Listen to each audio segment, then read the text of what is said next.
Hey, what's going on, guys? Xbox All In channel, host Sega Forever here. Happy Saturday morning, or at least morning for you, probably afternoon for most of you guys out there. All in pop today, and it is that time of the week, and we have a lot of stuff that I wanted to talk about actually. So it's pretty good that we're doing this now. Again, when I do the podcast, we do cover video games. Oh, sorry about the echo, guys. Just want to make sure this is going on. That this is actually streaming on my YouTube channel. Again, I'm not tech savvy, but we'll get there, or we'll get as good as it gets. How about that? Um, well, just like it's working, I'll just shut this down before I end up confusing myself even more.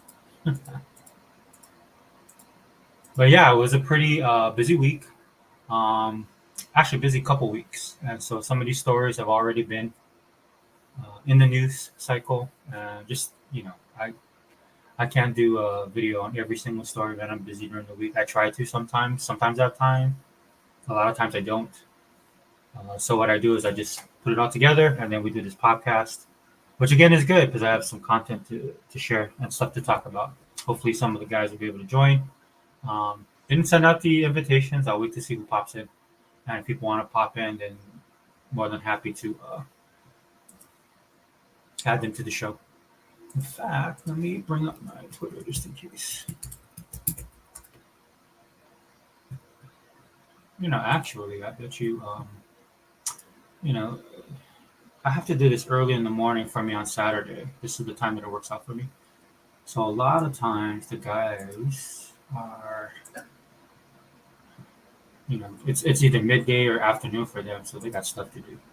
And that's one of the challenges I have about doing this podcast, especially at this particular time. If you guys didn't know, man, I'm on an island in the middle Pacific Ocean, so I'm on the farthest part, going west of the U.S., continental U.S. So that poses a lot of problems for me when I try and um, get the band together for these podcasts. So the guys are nice enough to show up, and I do appreciate it. Another issue. This is why a lot of times I can't game with a lot of people because um, most people are on in the mainland, and most of them, not all, but most are actually on the East Coast. For some reason, a lot of people I talk to reside uh, in the northern part of the U.S. So it makes doing games that I like to play very hard because I'm a type of person. I know I don't talk about this much on my gaming podcast, but I do like to play a lot of multiplayer and co-op, which is interesting because those are the type of games that are coming into the headlines with the gaming news, just because of everything that's going on in the economy. And you guys know I like to talk about that kind of stuff. If you follow me on social media, predominantly X, formerly Twitter, that's where I post a lot of my stuff. And just to let you guys know, when I post things, it doesn't necessarily mean that I agree with it. Though if you follow me for a while, I think you get a feel of things that I'm concerned about. But a lot of times it's just to put out information because I do believe that people have the right to get the information and make the decisions for themselves, whether the decisions they make are right or wrong, good or bad. Right? I'm a firm believer in the information. Um, and I do think people need to be responsible. Don't get me wrong. I think people need to do their due diligence, do their homework, study up on stuff. But the one thing I don't agree with is having people pipeline information uh, to us, to the general public. That I do not agree with. Let me make up my own mind. Let me do my own research. I know a lot of people are out there talking about misinformation, and yes, there is. You guys know I'm a pro Xbox channel. This is why I do this podcast or my other podcast, which is the Wrecking Crew. Right, we talk about things in the gaming community, predominantly around Xbox. Right, try and wreck the narratives that are out there and the perceptions about Xbox, what they do, what they don't do. Um, and again, that this is why my channel exists. This is why I do it. Did I do that? Okay, hold on. Because there's a lot of misinformation when it comes to Xbox that is out there. Just really quickly, talk about Xbox has no games. Right? As a person who owns the Xbox, I have Game Pass. I have a backlog library of games, both in Game Pass as well as games I own, both physical and digital. So when somebody puts on the internet that Xbox has no games, absolutely false narrative.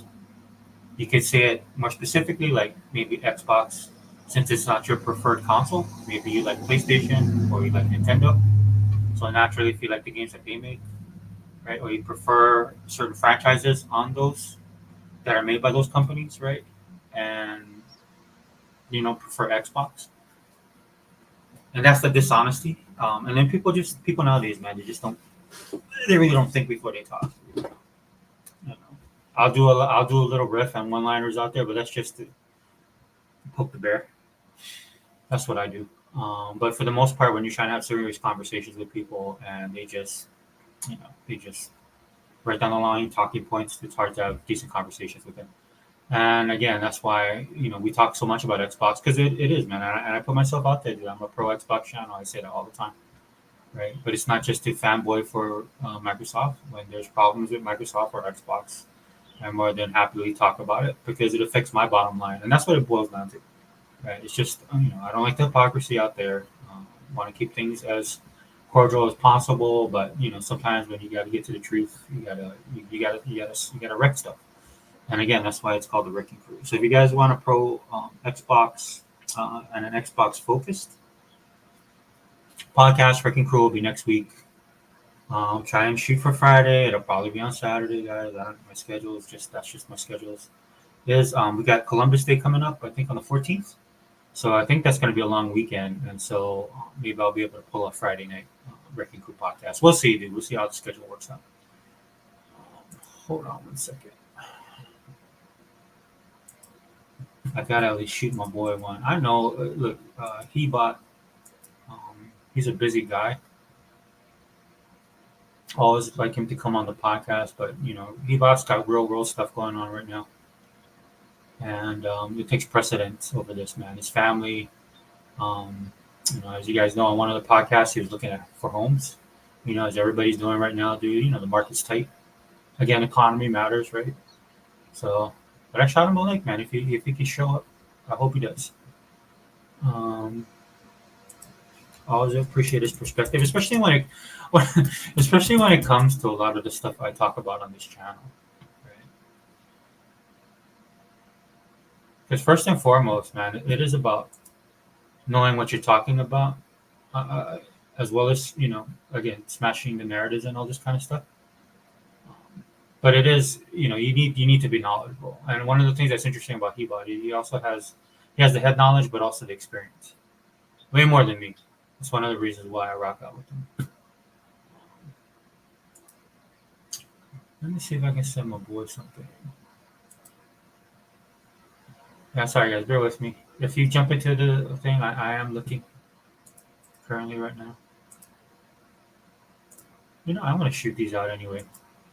Just in case you guys can pop in.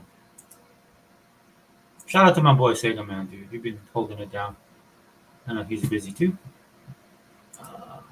Maybe I can catch.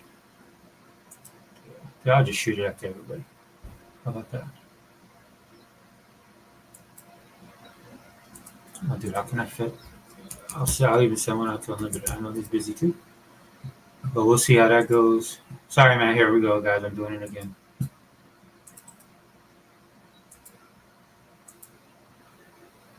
Okay. That should be.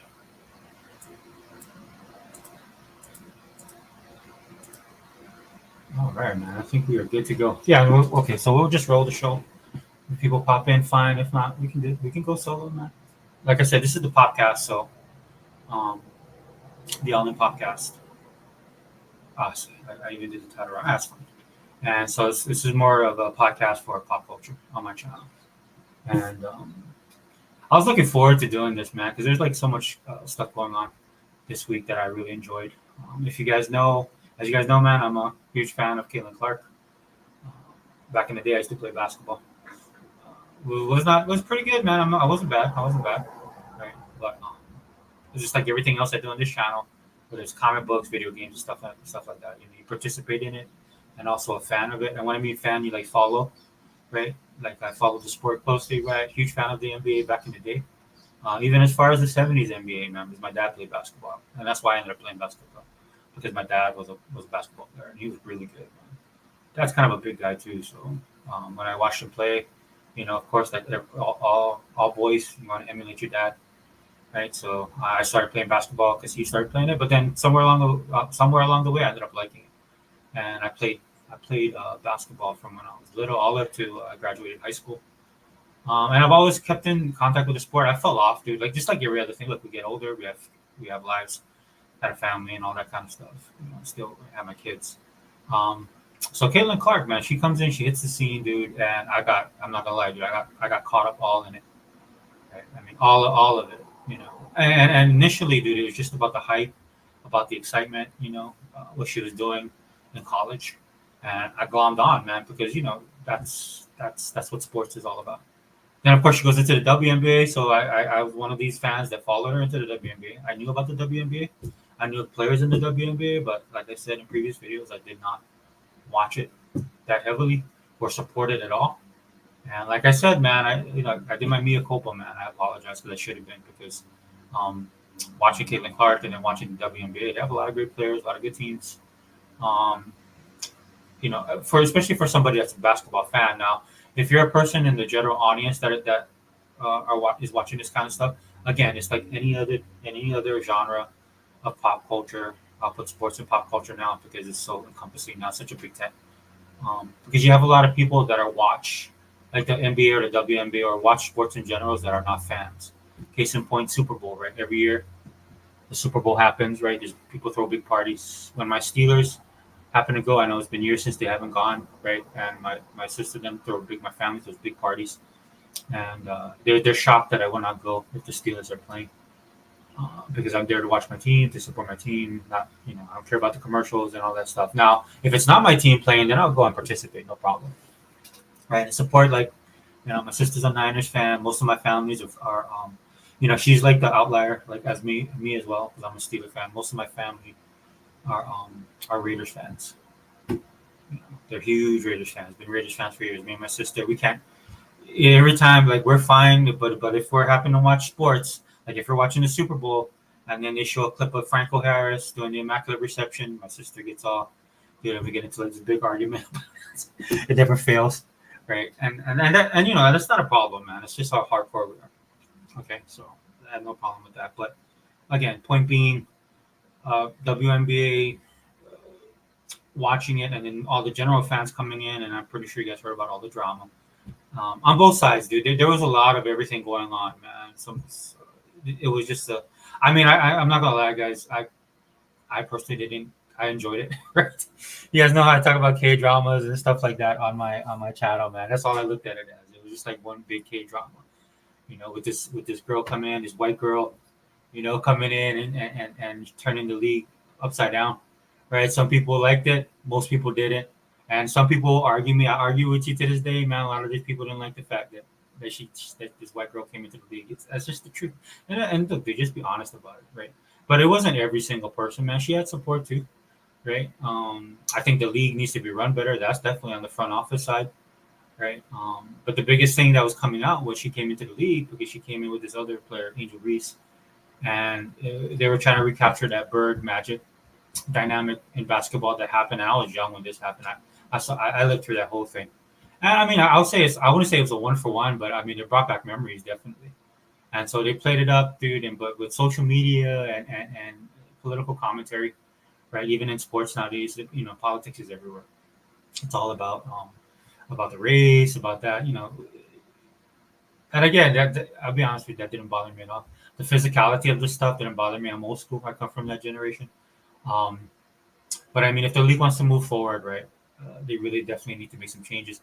Caitlin Clark winning Rookie of the Year, for me, that was a no-brainer. I know a lot of people tried to push Angel Reese. I actually like Angel Reese, man, because I like her style of play. Because that's how I kind of play, right? You just have to hustle, box out, get the rebound.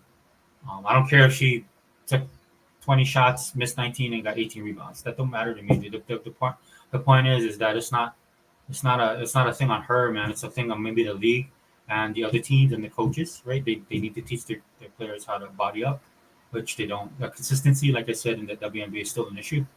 Um, but then you need somebody like Angel Reese to come in, and then it'll raise the level of play, right? Because you can't let her do that. Right? Games are won and lost a lot of times in the paint and especially on the boards. And if you have a girl like her, um, I mean, even if she's missing, right? Like I said, she takes 20 shots and she misses all the shots. The problem isn't that the 20 shots for the opposing team.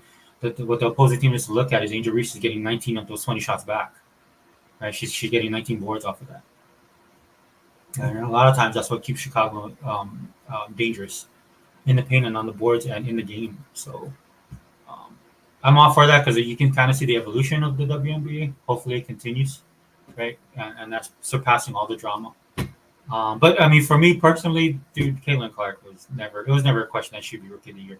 Even in her most shaky games, man, she was untouchable, right? I mean, the fact that teams had to double, triple team her, that she was the focal point for a lot of teams coming into the league, and not just on the personal level. I mean, just straight up basketball gameplay, right? People had to keep track of her. They rose their defense around her. You know, if you guys play basketball like I said, I did. I mean, we had one person in our league. This dude was an all around player. Like he could shoot, he could dribble, dunk, all that stuff. So when we played, man, we had to keep track of it, right? Unfortunately for him, I mean, he was the star player, and it showed, right? Because the rest of the team, you know, that's something Indiana got better at the second half of the season, right? They were able to gel, and then other players were able to contribute. You know, that's why I love Kelsey Mitchell. Um, Aaliyah Boston, right? You know, you sometimes when you're playing offense, you take what the defense gives you. And then Caitlin stepped up, man, and ultimately to me, I mean, like I said, well, throughout the beginning of the season, had no doubt she was rookie of the year because nobody was putting up the stats, nobody was drawing the attention, all the stuff she did for the league, the turnaround with Indiana. In fact, it was no doubt in my mind. And then after the break, it was for me. It's like, dude, if you're not voting for rookie of the year, then I will call out your credentials, whoever the voter is. Right. Because there's no doubt that she should have been rookie of the year. In fact, more controversially, I've argued with people about this. I think she should have been nominated for league MVP. And people threw all the like, she's a rookie, she's this and that. I was like, nobody's doing what she's doing. She's changing the dynamics of the actual game in the league right now. So that should be recognized. Now, as far as her winning, right? I said it'd be. I didn't. I thought she should have been on the ballot. Didn't I wouldn't have chosen her for MVP because there's other better players with more bona fides, right? With better resumes than Caitlin. Caitlin again, she is the rookie of the year. I mean, and she's a rookie though, and she did a lot. But there's some other stuff that people had, mostly the hardware, right? And with Aja or Asia. Um, that's something that's insurmountable. Now, I also said though there has been argument to be made if they actually went to the finals, right? They made the playoffs, which is amazing. As you can see though, they didn't do so well in the playoffs. Learning experience though, man. Like I said, this team was kind of patchwork. The fact that they were able to get to the playoffs and play the way that they did that second half of the season speaks volumes to their future. But when they went into the playoffs, they got a rude awakening, right? Because the playoffs, as you guys all know, if you guys watch sports, whether it's basketball, football, hockey, whatever sport you watch, dude, when it comes to playoffs and the championship, it's just a different monster. It's just a different beast, right? And some of the stuff that Indiana has problems with, I mean, they did well. Don't get me wrong, but you can see it, right? You can see the cracks in the armor. So that's something that like they did this year, all year, right? They go back, they learn, right? Come up with a better mousetrap, and then prepare for the next season. Now I don't know how the free agency is going to affect the WNBA or the Fever. I got to dig into that. There's a couple people I do follow. If you want a really good breakdown, Quinta Love Sports is a great YouTuber. She has a great channel. And she gets into the nitty gritty of this kind of stuff. So that's why I don't do a lot of the videos there because of my knowledge base.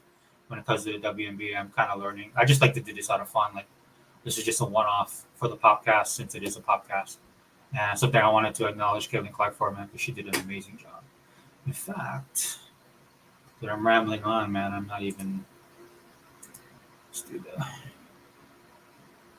do my girl here.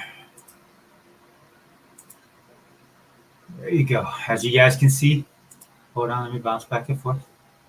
Let me go full screen on this bad boy. There we go. Caitlin Clark wins WNBA Rookie of the Year honors. Was she unanimous though? To be honest with you guys, I just wanted to put this up. I didn't really read the story. But again, well deserved, man. Congratulations to Caitlin Clark. Really enjoyed the season, the games that I could watch. That's one of the problems I think the WNBA has to address. I bought the league pass, so I thought I could watch any game whenever I wanted to. I found out really quickly that because of the various deals that the WNBA has, that was not possible. In fact, a lot of the games I wanted to watch, I ended up missing. Which again, I said this before, it was actually kind of cool because what I ended up doing was catching other teams, and that's how I realized, wow, these guys aren't, there's no.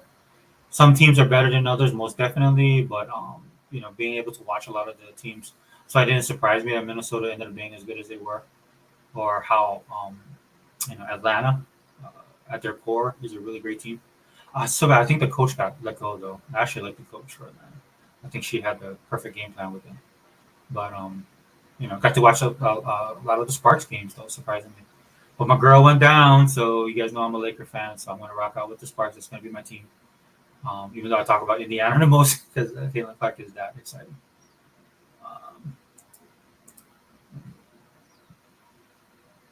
Yeah, but great WNBA season, man. Hopefully, they'll make the appropriate changes in the front office, man. They really need to. The league needs to transform. Like I said, I'm old school, so I'm used to the physicality.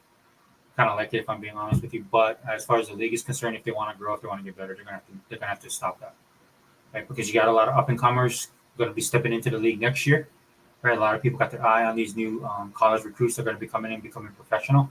And if you have these other players, man, that feel they have a chip on their shoulder and start targeting them like they did with Caitlin this year, and some of the other players too, man. Angel Reese got slammed one day, man, because and look, dude, I know, like I said, I grew up in the enforcer era, all that stuff. I know what that's all about. But if you want your league to be taken seriously and you want it to grow, right, you have to start checking that, and the referees have to get better. That's just the reality of it. Hey, My brother, what's up, man? what's up, brother? Dude, great podcast, bro.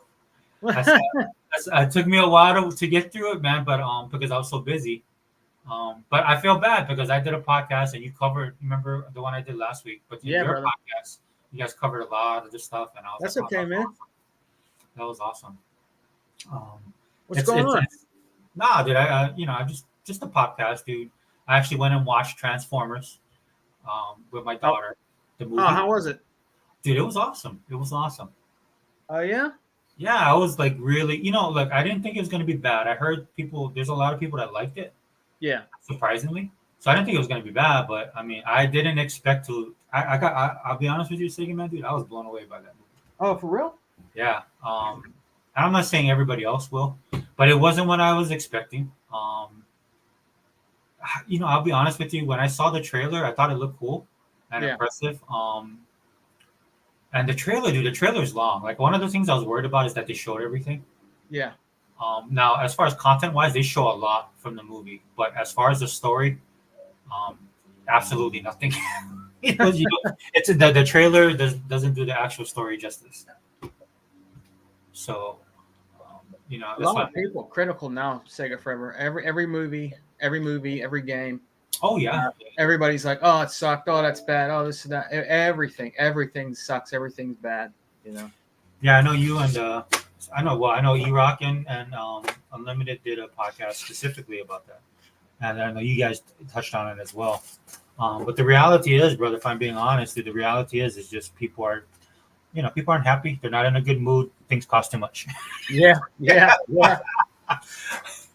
I mean, I'm guilty, bro. I'll go into the store and I'm like, milk $8. Dude, this thing was just $7.50 the other day for a gallon. You gotta write you have to put your whole schedule around your shopping now. That's how bad it is. At least where I live. Oh yeah. Yeah, it's pretty bad, dude. Like the stuff it jumped and there is no apologies whatsoever. Nope. There's something jumping. So I think like anything else. I know you, bro. Look, we kind of grew up the same. I know BU, we understand this, right? Oh yeah, definitely. But when money's tight, bro, people start they start looking at they start nitpicking stuff. We do it personally. I try and understand that about myself. Companies definitely do that. Hey, Tool Man, what's up, brother? And we'll talk about it because I want to get into the Xbox stuff. All these rumors and stuff that are being talked about. Yeah. About Xbox. There's turmoil going on in Xbox. Right? Xbox is people don't know what's going on. Everybody's they're gonna get caught off guard. I was like, bro, welcome to business. That's everywhere. Oh yeah. That's everywhere, dude. That's not my job. Right? Supervisors coming up with new ways to prove our work. Yeah. And our worth, man. This is not just happening with Microsoft. This is why I can't stand gaming media and a lot of these influencers, man, because they're piggybacking off, and some of them are just dumb. To be honest with you. But they know that's what gets the clicks, right? The algorithm. I do it all the time on Bing, and Bing is owned by Microsoft. Oh yeah. But all you have to do is I'll type in Xbox, Xbox One, Xbox One S, and that'll give you a litany of all these kind of different articles. But a lot of the articles are negative towards Xbox. A lot, isn't it? Yeah, and it blows my mind because it's Bing. Now I'm not one for I gave a little diatribe about I believe in the free flow of information and let people decide. But it is astounding to me how negative the news is when it comes to Xbox. Yeah. And that's kind of why I always say I'm glad that they're a $3 trillion company. What you been playing? Tales of Mana. Okay. Mostly. Slime Rancher 2. I kind of fell off of that because of Tales of Mana.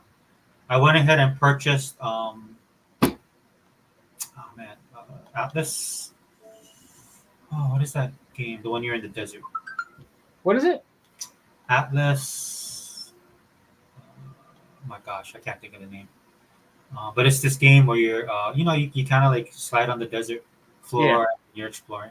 I know Unlimited actually did a video, and I bought Expeditions. I played that. I liked it. I bought it. Just a bunch of different games. Dude, trying out games. I just tried out Sifu. I've been playing. That's pretty good. It's pretty good. I'll be honest with you, second man. I didn't think it was going to be as difficult as it is. I thought it was going to be kind of a one-off, but there's some depth to that game. And before anybody is out there, because it was a PlayStation exclusive for a while, timed exclusive, right? And again, I'm just gonna let you guys know how I operate, right? If you don't bring your game to Xbox, dude, I'm not playing it. Yeah, that I've been playing at Seafood. It's kind of cool because every time you get your ass beat, you get older. Oh yeah, dude, I already got the achievement for that. Did you? Yeah, because I was trying to learn how to do. You know what my problem was, dude. I was trying to play like Rise on a Rome. Yeah.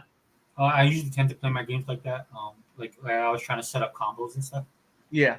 And go into grabs and throws and use the environment. But Rise on a Rome, man, it flowed so well, right? Even though it's limited, because it looks like I watched other people's videos with Sifu, and there's some stuff they were doing I have no idea you could do. So I'm gonna have to go into the training mode and really dig into the combo sets and stuff like that, because I pulled up the moves list and I was like, dang, dude, it's pretty deep. I give it credit, guys. It's pretty deep. Now, is it as great a game as the ponies made it out to sound like? No. Yeah. But then when you don't have any games, or you have to wait for God of War remaster for 2 years, right? And that's the thing that gets me about I'm sorry to take a left turn here, but that's what gets me about a lot of the Sony guys, because now that we're getting their games and they're playing it, dude. I'm not saying Sifu's bad, dude. It's actually a pretty cool game. But the reality is man, these guys pump these games up, man, because it's not about the game itself, dude. It's about their brand. It's about Sony and the PlayStation. Yeah. Right? So it's the stuff they accuse us of being like bots, will defend Microsoft to the bitter end and Xbox. I'm like, dude, that's you guys, man. you guys will die on the hill for this company, man. Sifu's I would say it's a great game so far from what I played, but it's not it's nowhere near game of the year, dude. I would put anything up that Humble Games does. It's on that level. It's like a double A at best. If Yeah, I'm being honest. it's not bad. It's not bad. I like it. I like the art style. It's kind of it's cool. The art style's cool. The way they did the art style of the game. It's pretty cool. Yeah, I'm enjoying it, man. It's pretty cool, man. Well, the thing that hit me first, and the thing that hit me the hardest. Hey, what's up, Vontae? What's up, Welcome. Fontaine? Thanks for being here. But the thing that we're talking about seafood. But the thing that hit me, the first thing that hit me with seafood was just the presentation, bro. Presentation was off the charts. Yeah, That's a 10 plus for me, man. On presentation alone, I mean, I felt like I was in kung fu theater from the jump, right? that's what it felt like. Kind of feels like that. You're right. Yeah, because that's how we grew up watching these old, until we realized that they looped a lot of the fights, right, when we got older. Oh But yeah. it's still, it was still good times, man. And from the game, the way the game sets off, where you're actually playing the villain, right? Uh huh. And then you go through that whole thing, and then after that, after you go through that first scenario, and then you think you die, and then you actually play the character because that's the little kid, right? Yeah. Sorry, spoiler alert, guys. So then they go through his little history, right? Like what he's doing, and then they roll the credits. But the credits is you fighting the bad guys, right? The guys that you're gonna take, that you're gonna have to take out in the game, which I thought was amazing, dude. Like, given there's a reason why Sony's known. This is the reason why Conquer loses $400 million, right? Because that's not Sony's forte. Maybe they'll get better, but me and you both know, dude. You've talked about it, right? Like I forgot that one shooter you talk about all the time. That you actually liked it. What shooter? It's by Guerrilla Games, I think. Is it a uh is it a shmup or like a regular shooter? Oh no, like the Halo Killer from back in the day. Um, Oh, and you said it's by Gorilla. yeah, I think so. But there was like they had one game that a lot of people liked, but it was You mean, nowhere on the level you mean on PlayStation? on PlayStation. The PlayStation, Resistance. yeah, Resistance, Yeah. and Resistance Follow Man, right? Yeah. And so that's probably their biggest claim to fame when it comes to shooters. But what Sony's known for, and when you play Sifu, it made me realize, yeah, they are on a level with the cinematics and stuff like that. That's their forte, you know. Um, Hey and that's brother, yeah. on your Oh, TV, do you ever on your settings on your Xbox or do you always leave variable refresh rates on?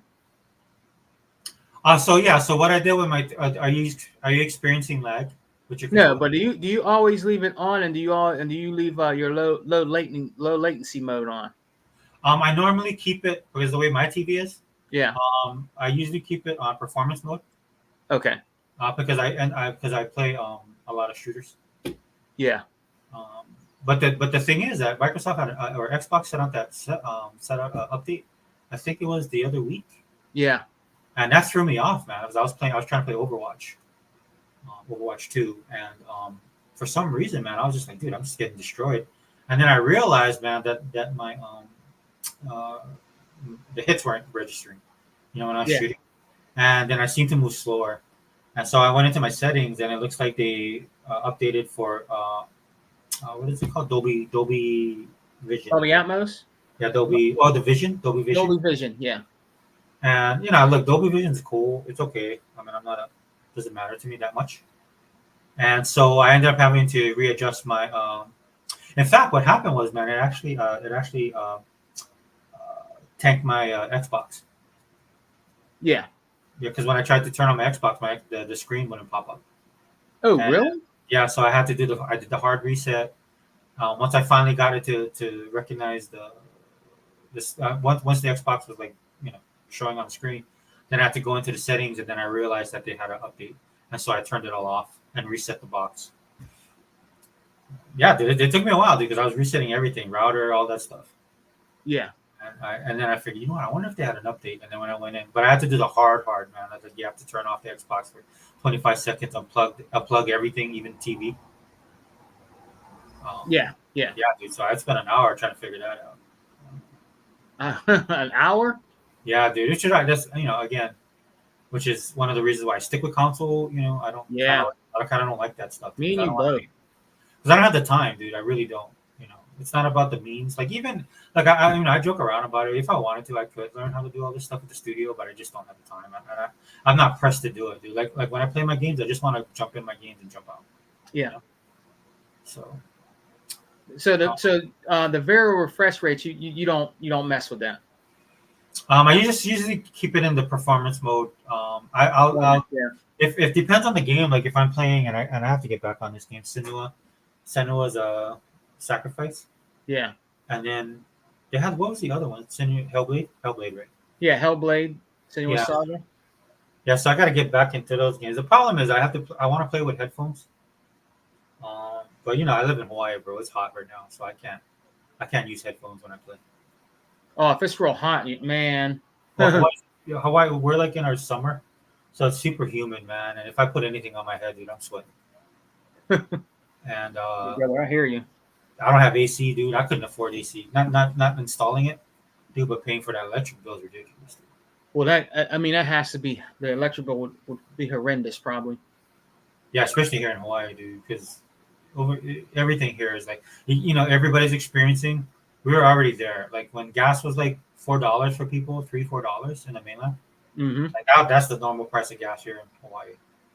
Right? Oh, really? Damn. Yeah, so so to me, like the rest of the U.S. caught up, but what ends up happening is everything else is exponentially higher, man. My bills, even though I'm hardly home, my kids are all in school right now, so we're not home really, Yeah. and my bills jump by $50, electric Whew. and water. Yeah. I bet. So I mean, and this will be a great point because we'll talk about it in the show. But what are you playing, brother? Sifu. I tried out everything I tried everything in Game Pass, Katamari Damacia. Ah, That's actually old school. I have it on the 360 because my wife she likes that game, so I actually bought it on the 360 a long time ago. So I tried that out. What else am I playing on? There was another game. That one game is really weird, bro. That you need some help or something like that, whatever it is, or yeah. You know what? The first thing I thought of when I saw it was Viva Pinata. yeah, was it? What is it? You need some help, or Yeah, you need help, or you need help, or something. everybody needs help, or something. Like that. But I'm doing seafood. You know what they just put in here was Payback 2 Crime Wave Edition. Yeah, I saw. Yeah, I think that's just online multiplayer. I tried the Katamari Damacia, Sifu. What's the other one I tried? It was pretty decent. Did you try that Age of Mythology? That was pretty decent. It's not playing yet. now. I've been so in Age of Mythology Retold. That's because I've been playing Tales of Mana. Yeah. I got caught up in the whole Tokyo Game Show.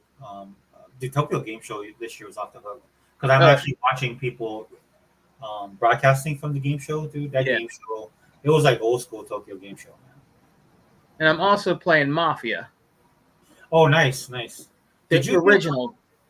Did you get like any type of special purchase for the trilogy, like special purchase price? No, I don't. No, I don't think. You mean for Mafia? No, Yeah. I don't think. Somebody posted on X that they opened up when they turned on their Xbox, they had a message from Microsoft, and it was like exclusively for you. I think the Mafia trilogy $7.99 or something like that. Oh, really? Yeah. For $7.99? Well, $7.99 in pounds, so I think it was like probably $9. Well, how much is it in US dollars? 10?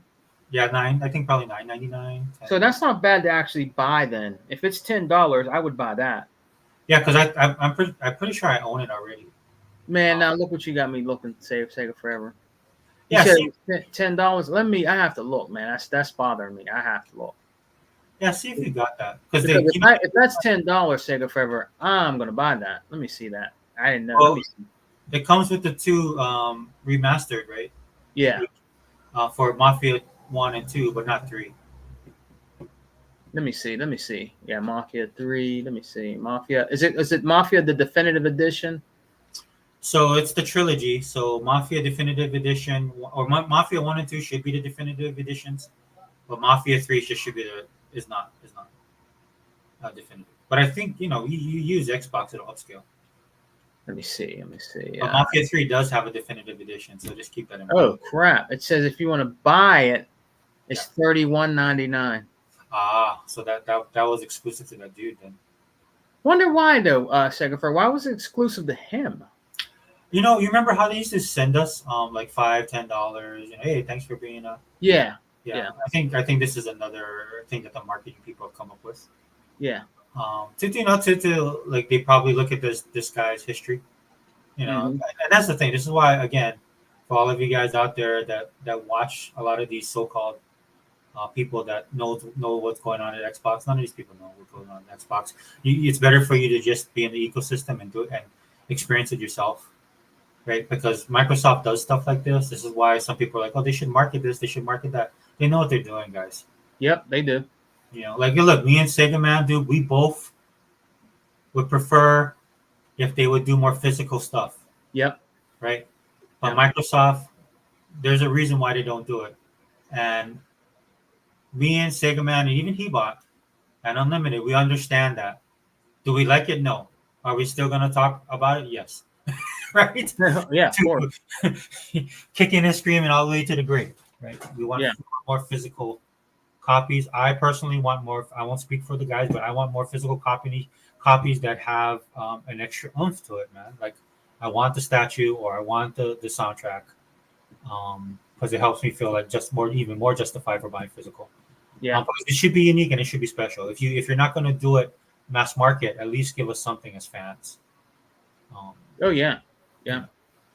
So sorry to get off on that tangent, but That's still a couple games I need to buy Sega for every day. I want to keep, even though I'm playing on Game Pass, like because I collect the Forza, so I got to get Forza Motorsport physically and buy that. I'm waiting for like the holidays. My family, the family comes first. Whatever I need to get oh yeah, Christmas, I come last. But I'm trying to find a few physical games uh, that I need to collect for. Like I still need to get Forza Motorsport. I have Forza Horizon 5 not even open. It's sealed because I play it on Game Pass. So I didn't even open it. It's sealed. It's been sealed since it came out. Day one it came out, I went and bought it. nice. And it was their only copy they had. And I bought it and left it sealed. And I said, I'll just play it on my Game Pass. My Ultimate Game Pass and keep it preserved. Just keep it sealed. I need to get Forza Motorsport. Right. And I want to get RoboCop. I want to get that physical. And I want to get Warhammer physical. Yeah, Warhammer has a collector's edition too, right? Did you get that digitally or physical? What, Warhammer? Yeah. I haven't even bought it yet. Oh, I thought you did. No, I played Dark Tide. Oh, okay. All right. That's pretty cool. Did you play? You played the one on Game Pass, right? Yeah. The old school one. You know what I'm talking about? I think it's old school. There's one on Game Pass I played that's pretty cool. It kind of reminds me of the 32-bit days. Oh, yeah. The Warhammer. Yeah, Warhammer, the one that's like Doom. Yeah. I'm pretty sure I bought it.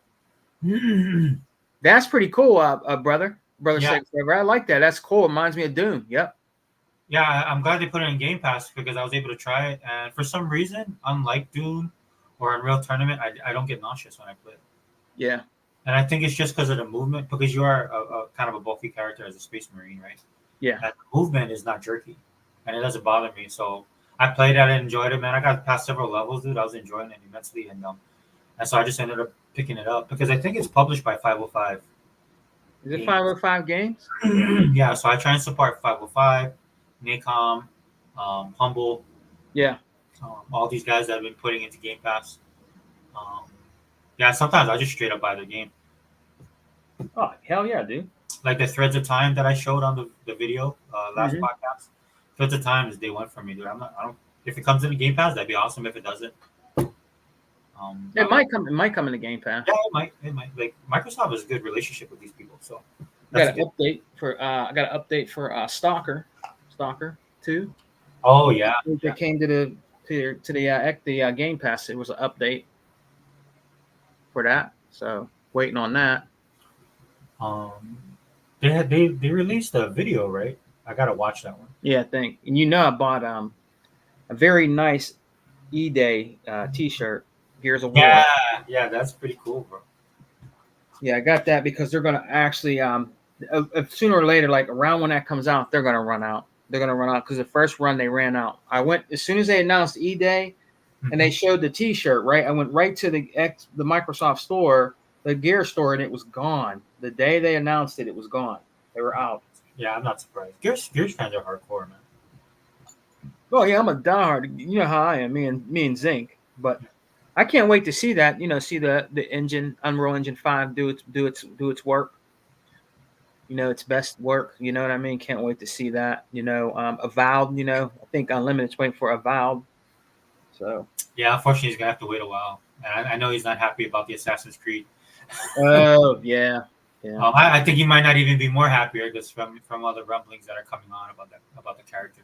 The main character looks like they might uh, diminish his role. Yeah, Or, air quotations diminish. yeah. I don't know. Oh, go ahead. I seen real quick, brother, say forever on my Roku Hisense TV upstairs. I use that, and downstairs is my big TV, my 58-inch Samsung. But I seen Microsoft is advertising a lot, dude, on Roku. There's a lot of Microsoft. Hold on a second, forever. I gotta take this call, man. No, good. In fact, I'll read Vontae's. Go ahead. Vontae says, "Was literally playing it, and then I got to the first boss and realized what type of experience I was about to have. LOL. Decided to go back and after I finished the DLC. Yeah, I feel you, Vontae. I went through that same experience. I just looked at a couple of the combos. I'm assuming you talk about Sifu. There's a couple of combos I was going through initially. I play a lot of these type of games, so it's not outside of my wheelhouse. But once I got to the first stage and you get to a couple of the ladder guys, I realized that I have to do more of a deep dive because my timing was off. On a lot of it, some of it too, the camera angles, right? You have to kind of set up your own fight scenes. And I saw people's videos, man, that looked amazing. But in my mind, I was like, dude, how many takes did you have to do to pull that off? Unless you're really that good. But I found myself sometimes getting trapped, fighting 3 or 4 guys at a disadvantageous angle, right? So when you're trying to block, right, you're gonna get caught. And yeah, dude, I already got the achievement for died. I was an old man coming towards the final boss on one of my run throughs. Then I went. I looked at the move sets and stuff like that a little bit more closely. But I feel like you, brother. It's like I know I'm gonna have to figure that out. If you're talking about Sifu, right? Are you talking about Sifu, my brother? But that was my experience with it. No. Oh, for Starfield, my bad. Oh, so you're playing the downloadable what's it called? Shattered Universe. I might go and buy it just to support. A lot of people are dumping on Starfield right now. The only thing I don't care if you have an opinion on it. What ticks me off is that I know these guys won't play it. A lot of these dudes. Yeah, Shattered Space. Thanks, Fonte. Sorry about that. But the reason why, I was listening to King David's video and he made this excellent point, which applies to me when I play Starfield. I put a lot of hours into Starfield, but what I do in Starfield is a lot of nothing, right? Because I go off the beaten path, dude. I like to land on planets. I like to walk around. Even when they release the vehicle, I don't even know if I'll be using the vehicle. I could see myself using the vehicle on certain planets, but as far as the exploration part about it, some of the stuff that people don't like about Starfield, I absolutely love. So I guess I'm in the minority when it comes to Starfield. I love the loneliness of it. I love the emptiness of space. I think that's how that's what I always thought when I was even science fiction movies and shows and stuff like that when I watched. That's always been a big draw to me, right? And so when you have a game like Starfield that actually gives me what I like about it, that's why I love the game. But I'm cognizant of that. That's not for everybody. But at the same time, I'm also cognizant of the fact that a lot of these people are pricks. I mean, Starfield, because it's a Bethesda game, was going to get criticized. But because it's with Xbox, dude, there's that Xbox tax. I don't care what anybody says. There would be a lot of people because it what happens is there's a lot of hate that gets put out there and it just fuels the machine. You see that going on with a lot of things, and we'll talk about Transformers really quickly. We'll shift gears, Fonte, and we'll talk about Transformers. Just want to catch up with Sega, man. I mean, I get a lot of the criticism, but that doesn't hinder my enjoyment. Also, I play with mods, like I do with all Bethesda games, and it has drastically improved my experience. Yeah, and that's kind of the thing, right? This is why I don't. A lot of the criticism, I don't think these guys play games or play Bethesda games, right? My daughter is a Bethesda fan, and she's that way. She criticizes a lot of the games, but she'll play it. and she'll do the mods and all that kind of stuff, right? But for a lot of Bethesda games, it is a personal experience, right? And I think it's sad because you have a lot of people in the media that should be cognizant of that fact when they critique these games, but they're not, right? And a lot of it has to do with, I say this all the time on the channel. I think it's 100% true. People can disagree with me if they want to. I think a lot of that comes because they're from the PlayStation generation of video gaming. So they're not able to check their bias when it comes to PlayStation, Xbox, and Nintendo, right? And that's a problem in the media, and that's a problem. Again, this is when I critique Phil Spencer a little bit on this. Phil Spencer really needs to acknowledge this fact and really needs to move forward with establishing Xbox dominance in the gaming industry. Because regardless of what these people say, the trouble that Xbox is, All right, brother. Hey, what's up, brother? But regardless of what is being said in the media, that is not on the ground level. That's not what's happening. If Xbox really wanted to, with Microsoft backing them now, they could just absolutely destroy everybody. Oh, they can, definitely. And so that's the problem I'm having right now. It's just like because we deal with this constantly, and we've lost some soldiers, man. And this, people get mad when I put it this way, but I'm just being honest with this console war. We've lost a lot of good soldiers because of that, And then we've had there's flip floppers, dude. So I don't care about those guys. But never understood that Sega forever. You know what I mean? If you're a diehard, you don't turn. Like a lot of these Sony dudes don't turn. They stay with PlayStation. They might have an Xbox console, but their preferred console is a PlayStation. Like us, and even Hebot and the kids, they had everything. PlayStation 4, 5, whatever. Yeah, they have it, but Hebot is an Xbox dude. He plays on those consoles. He plays on the PS5. He plays on the PlayStation 4. But he's an Xbox dude. That's just like me. I'm an Xbox dude through in and throughout. I bleed green, but I have a PS4. It's a piece of garbage, but I mean, I have a PS4 to play some of like those old games. But when it comes down to it, I'm an Xbox dude through in and throughout. I bleed green. You know what I mean? So, but that you're right. It's like I don't know, Sega forever, brother. It'll never end for Xbox, man. Like you said, they can destroy if they wanted to at the drop of a pen, man. They can destroy everything, everybody, everything. They have the money. They have to back it up. Mm-hmm. They really could, and people need to understand that. They think that we're jiving or we're bullcrap. Oh yeah, you're just a corporate slave. Oh, whatever. If Microsoft really wanted to play mean, believe me, those guys would be having a hard time with Nintendo and especially PlayStation. PlayStation is in trouble. I don't care how much stuff they bring out. Yeah. They're still in trouble. It doesn't matter if a PS5 Pro comes out. They're still in trouble. It don't matter. They just don't have the money. And I want to give a big shout out to you for showing. That was awesome video you did about talking about the Xbox. Oh, for the video I ran you, that was fun. I watched that whole that was awesome. And you heard the lady on there. PlayStation and Sony don't have the money. Yeah. You heard it on there. It was a great show on Xbox. I love that. And where'd you get that? That was from I believe it's Bloomberg. Wall Street Journal. Yeah. Wall Street Journal. That was pretty damn good, Sega Forever. I watched the whole thing and they were right. Yeah, they were right. That's why I try and encourage people to think outside the box, to get out of your bubble. Yeah. Because one of the reasons, and me and Unlimited talked about it after the fact. I didn't know I was live. That's the sad part. But we talked about it. It's like you have to go get information, because the gaming media is nothing but a big echo chamber, right? And, and gaming is suffering because of that. And so what you got to do, you got to search for information outside. And one thing I love about Bloomberg and Wall Street Journal and all these people, at least the financial sites, is they deal in money. Yeah. And I'm not saying, and they're not gaming savvy, but I don't need them to be because I'm already gaming savvy. You're not going to tell me You're not going to tell me nothing that I don't know, and that's why it's something that I had to stop the video sometimes and give perspective from a gaming perspective. Mm-hmm. But as far as the numbers thing, right? Like you said, Siggy, man, they said it right there. Yeah. Xbox is fine, because Microsoft is a $3 trillion company. Yep. Sony and to some extent Nintendo, but mostly Sony is like the people that are living paycheck to paycheck right now in this economy, right? So all it takes is just one bad beat and they're done Yep. because they're hanging on by a string. And I know ponies don't like to hear that, but there's the pony world because they're basically a cult and what they want to believe, and there's reality that's happening all around them. And even in the gaming media, dude, this is happening all around them. I would like to think some of the gaming media is smart, but because they got to pay their bills, right? They do what they do. Yeah. But then when you listen to a lot of the gaming media, man, you know that they're ponies too, even though they purport themselves not to be, because you shouldn't be.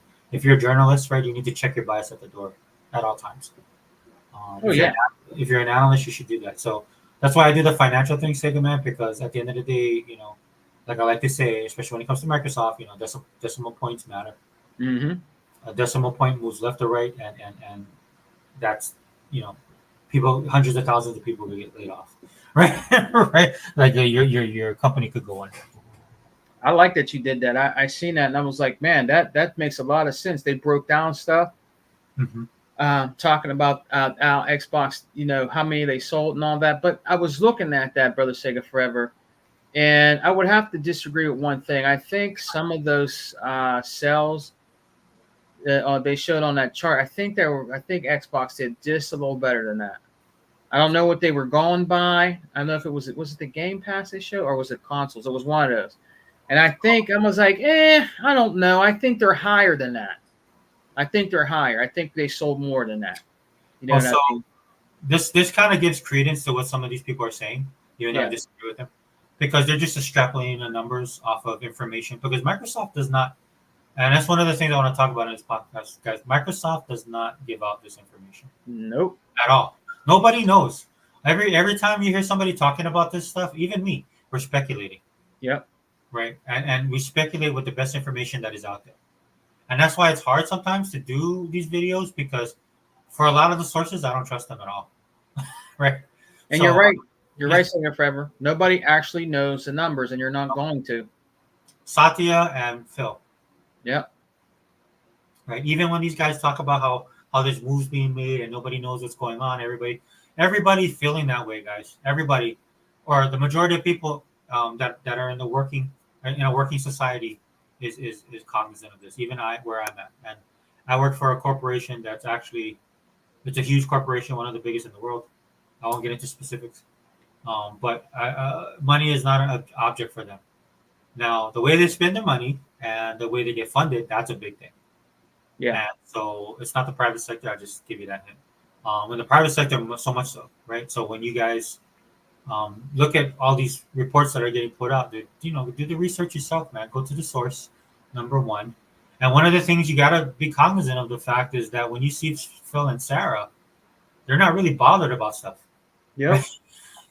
They really aren't. Like they go to Tokyo Game Show, and all the thing about Tokyo Game Show prior in the gaming media, and with all these sycophants on the pony side, is that Xbox is in trouble. Xbox doesn't have Japanese support. Then you watch the actual Tokyo Game Show, you see Phil. Them. There's people. If you go on X and you follow a lot of, I follow a lot of the people. There's Phil and Sarah taking pictures with everybody. Yeah. Everybody looks happy. Everybody's shaking their hand. They had this girl that I follow. I was following her before Xbox, but she's a spokesperson and a model and a personality influencer, and she caught the eye of Microsoft somehow, and she's been doing stuff with Microsoft. Yeah. And she's a Japanese. She's Japanese born, Japanese national, and she had parts I'll in the be show. right back, brother. Yeah, no problem, brother. So, they say one thing, and then you watch what's actually going on, and it challenges the narrative. And thanks for bringing that up, Sega man. That's the only reason why I did that video, guys. That's the whole purpose again of this channel, guys. I just can't handle all these fake, false narratives and all these assumptions. And the worst part for me is the hypocrisy. The hypocrisy in the gaming community is beyond the pale, and that's why I do these videos. Sega Man will be back. But yeah, I do want to switch up a little bit. Vontae, I'll read your comment. Thanks for commenting. I have yet to see Transformers. I've heard nothing but good things about it, but I'm just not in the mood to go to the movie theater. Yeah, Vontae, I wasn't in the mood to go to the movie theater, and one of the reasons why is because it's expensive. It's ridiculously expensive, especially where I live. But my daughter's still my daughter's still my little princess, so she wanted to go watch Transformers. Her friends were, I don't know, for some reason her friends, maybe they had stuff to do. Normally her and her little crew go out and do these things together, but they um, well, granted, I mean they're all got school and working now, but so she wanted to really watch it, and I was like, okay, we'll go. So we went on an afternoon, got caught a mat. We missed the matinee, but the person was nice enough to give us the matinee price, which was cool. Um, but dude, I think I dropped. So the tickets were almost $30. Yeah, $30 on the tickets. Matinee though, so that was good. But an additional $30 on the two large drinks, uh, large popcorn Hey, combo. brother, Hey, what's up, my brother? Sega for me. I know you're talking about the movies and the prices, but let me ask you this, man. Let me see if you agree. What's up, 100 in the building? What's Yeah, up, what's up, G? hey, what's up, Gogo? Go Paul. Um, you know how they had that interview with Sarah Bond, right? And Matt Booty and Phil Spencer, Yes. right? Yeah. And you remember we were just talking about the numbers, how I said, I kind of think they sold a little bit more than that. Listen, if they didn't, if their numbers were low and they didn't sell as much like they people say, right? They Yeah. wouldn't be, in my opinion, brother Cigar Fever, they wouldn't be coming out with another console. You see what I'm saying? Like they're not telling you the numbers of what they sold, but I mean, come on, man. If a company, let's say a company like keeps bringing out hardware and it's not selling well, why would they bring out another console? I say that one's being made because you know that the new Xbox is still it's being made. Yeah. You know what I mean? And it'll be out in 2027, you know, or somewhere around there. You know what I mean? 2027, latest 2028, I think. You know, but I would say around 2027. That's just my theory. I don't know. You know, I'm not no insider, don't claim to be, never will be. You know what I mean? But I just think the numbers are higher than that. I know we see the numbers on the Wall Street, was it Wall Street Journal? Yeah, I think they were talking specifically about the Game Pass. Yeah. They 34 million subscribers. Um, just really quickly, I'll just interject. Just keep in mind, guys, that Microsoft likes to deal in solid numbers, Yeah. right? Again, they are a publicly traded company worth $3 trillion. I try to tell them that. Yeah, you know what? I try to tell them that 100. Every time I do a video, I always try to tell people that, but they don't listen. I know the software, the software is king. It's not the hardware, Right. and that's what people don't understand. G, 100G. They don't understand that. You try to tell them that, you know, Sega Forever, and they put up a brick wall when you say that. They just try to go to something else. It's the truth. It's not about how many consoles that Microsoft sells. It really isn't when it comes down to it. It's about the software, the games. That's what it's all about. That's how they make their money. They make their money at the of you buying the games and you know buying the ultimate game passes and you know what they have to offer. It's not the hardware. And I'm one of them people, brother Sega Forever, and I'm pretty sure you are, that are not worried about that. I'm not really worried about hardware. As long as I get to play my Xbox games on my console, that's fine. If I can play it on, which I can, I got a Fire Stick, right? I got a 4K Fire Stick, right? Sega Forever. Yeah. I could play it on my 4K Fire Stick right now on my Samsung in the game room because I already downloaded it and tried it out, and it's pretty decent on my Fire Stick. I'm like, damn, this looks pretty decent. You know what I mean? And I even right now, brother Sega Forever, I save all my memory. I'm playing a lot of cloud gaming. Like I'm Yeah, playing that's a what lot I of do too. cloud Yeah. gaming now. You know, I'm not even using my my memory. Now, if it's big games like Gears of War, oh, of course I'm going to download that. Yeah. Or big games like Halo, Forza, and all that, yeah. But like on my other Xboxes in the house, I still play my. You know, I still play my One X. It's in the living room. Where we're talking right now. It's Mm-hmm. hooked up to my Roku 4K. I still play it when I'm in the living room. If I don't want to, if I'm not doing nothing downstairs and I'm upstairs chilling, I'll turn the One X on and play. And I play all of my games through cloud. I have a you know I have a external hard drive on it, but I just use that. I don't even use none of my hardware, my external drive. I just play cloud gaming on it, and it looks good. It plays good, feels good. It's buttery smooth. You know. Yeah, I have the One S still downstairs. I have a Xbox One S, Xbox Series S. because my daughter uses the Series S. Oh yeah, that's right. And Look what Hunter said. I played Game Pass on my Oculus. I oh, mean, nice. that's what's up, Hunter. You know that's what's up, man. I would like to experience that. Try that. I'm not really like a VR dude, so if I have any questions, I always ask 100. Like one time we was talking online, brother, take it forever. Me and 100. I said, yeah, my son got one. This was a few years back. He's like, yeah, he'll like it and all that. We were talking about that. Like 100, he watches movies and shit through his Oculus and different things and play some games. Like I said, if I was to get into VR, brother Shaker Forever, it's definitely not going to be no goddamn PlayStation VR. I need the real deal, and that's going to be Oculus Rift or something like that. I'm not going out and buying no goddamn PSVR because I want the real experience. You know what I mean? So if I'm going to experience gaming on a VR, brother Shaker Forever, it's going to be an Oculus, bro. Nah, dude, 100%. And I think Phil was right. Yeah. Again, to the point we're talking about, Microsoft just doesn't do things just to do it, right? They do a lot of research on this stuff. Yeah. They're getting a lot of heat right now because they sent out a questionnaire to developers like, hey, why aren't you, what's your thoughts? Why are you? I think it's something like you are or you are not putting your games on our console or in our ecosystem or whatever. Yeah. People took that and they're just running with it. And I just laugh because, like I said, I work for a big organization and we call it a climate control survey, which gets sent out every quarter, right? To kind of gauge where we are as a business. Businesses do this all the time. But when you're in an environment in gaming where we are right now, yeah, this becomes cannon fodder for a console war that's non-existent. Again, Data talked about this on the last video, man. There is no console war, right? Microsoft is they're not even on the field, not even in the stadium with Sony or Nintendo. I know you guys like to run your little numbers and your checks and balances, which I would be fine with if you guys would actually use good data, but you don't, and that's one of the reasons why gaming is suffering for various reasons. You guys should really check out. I'm not doing this to pump up our channels, but the perspective of the guys in our crew, and I'm talking Hebot, B-Rock, Unlimited, Brother Sega Man, even Tuckmaster. Dude, Tuckmaster does videos, man, that I wish people would check out. I mean, look, Tuck, kind of like me, I'm technically challenged. Tuck is a little rough around the edges, man. But if you want to know, if you want to hear, get the straight up, yeah. I'll add to what 100 said. He said right here, hardware don't sell software. Hardware don't sell software sales, and that's what Xbox makes their money. I'll go one step further. Xbox. The reason why I'm not concerned about a console, Xbox not doing another console.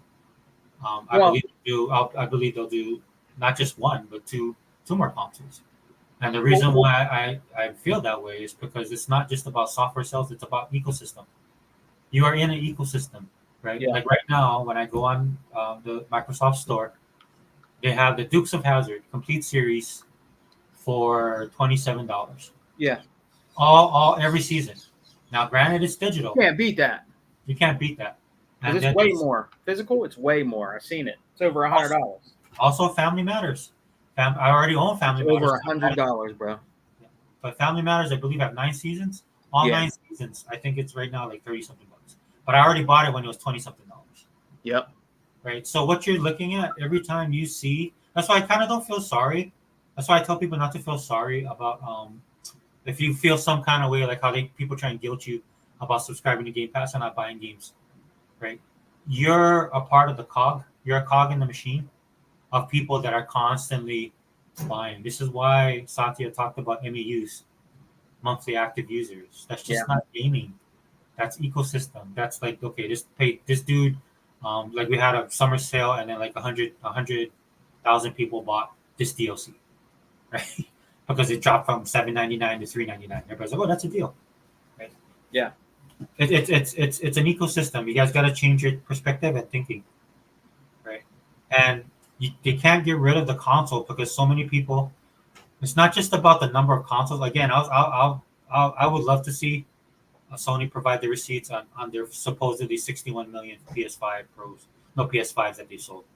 I don't believe that at all. They use the term shipped, right? But even with shipped, dude, I need to see those receipts. Yeah. I want to see see that. I Yeah. want to see that invoice. I want to see that. I want to see that shipping manifesto, right? Mm-hmm.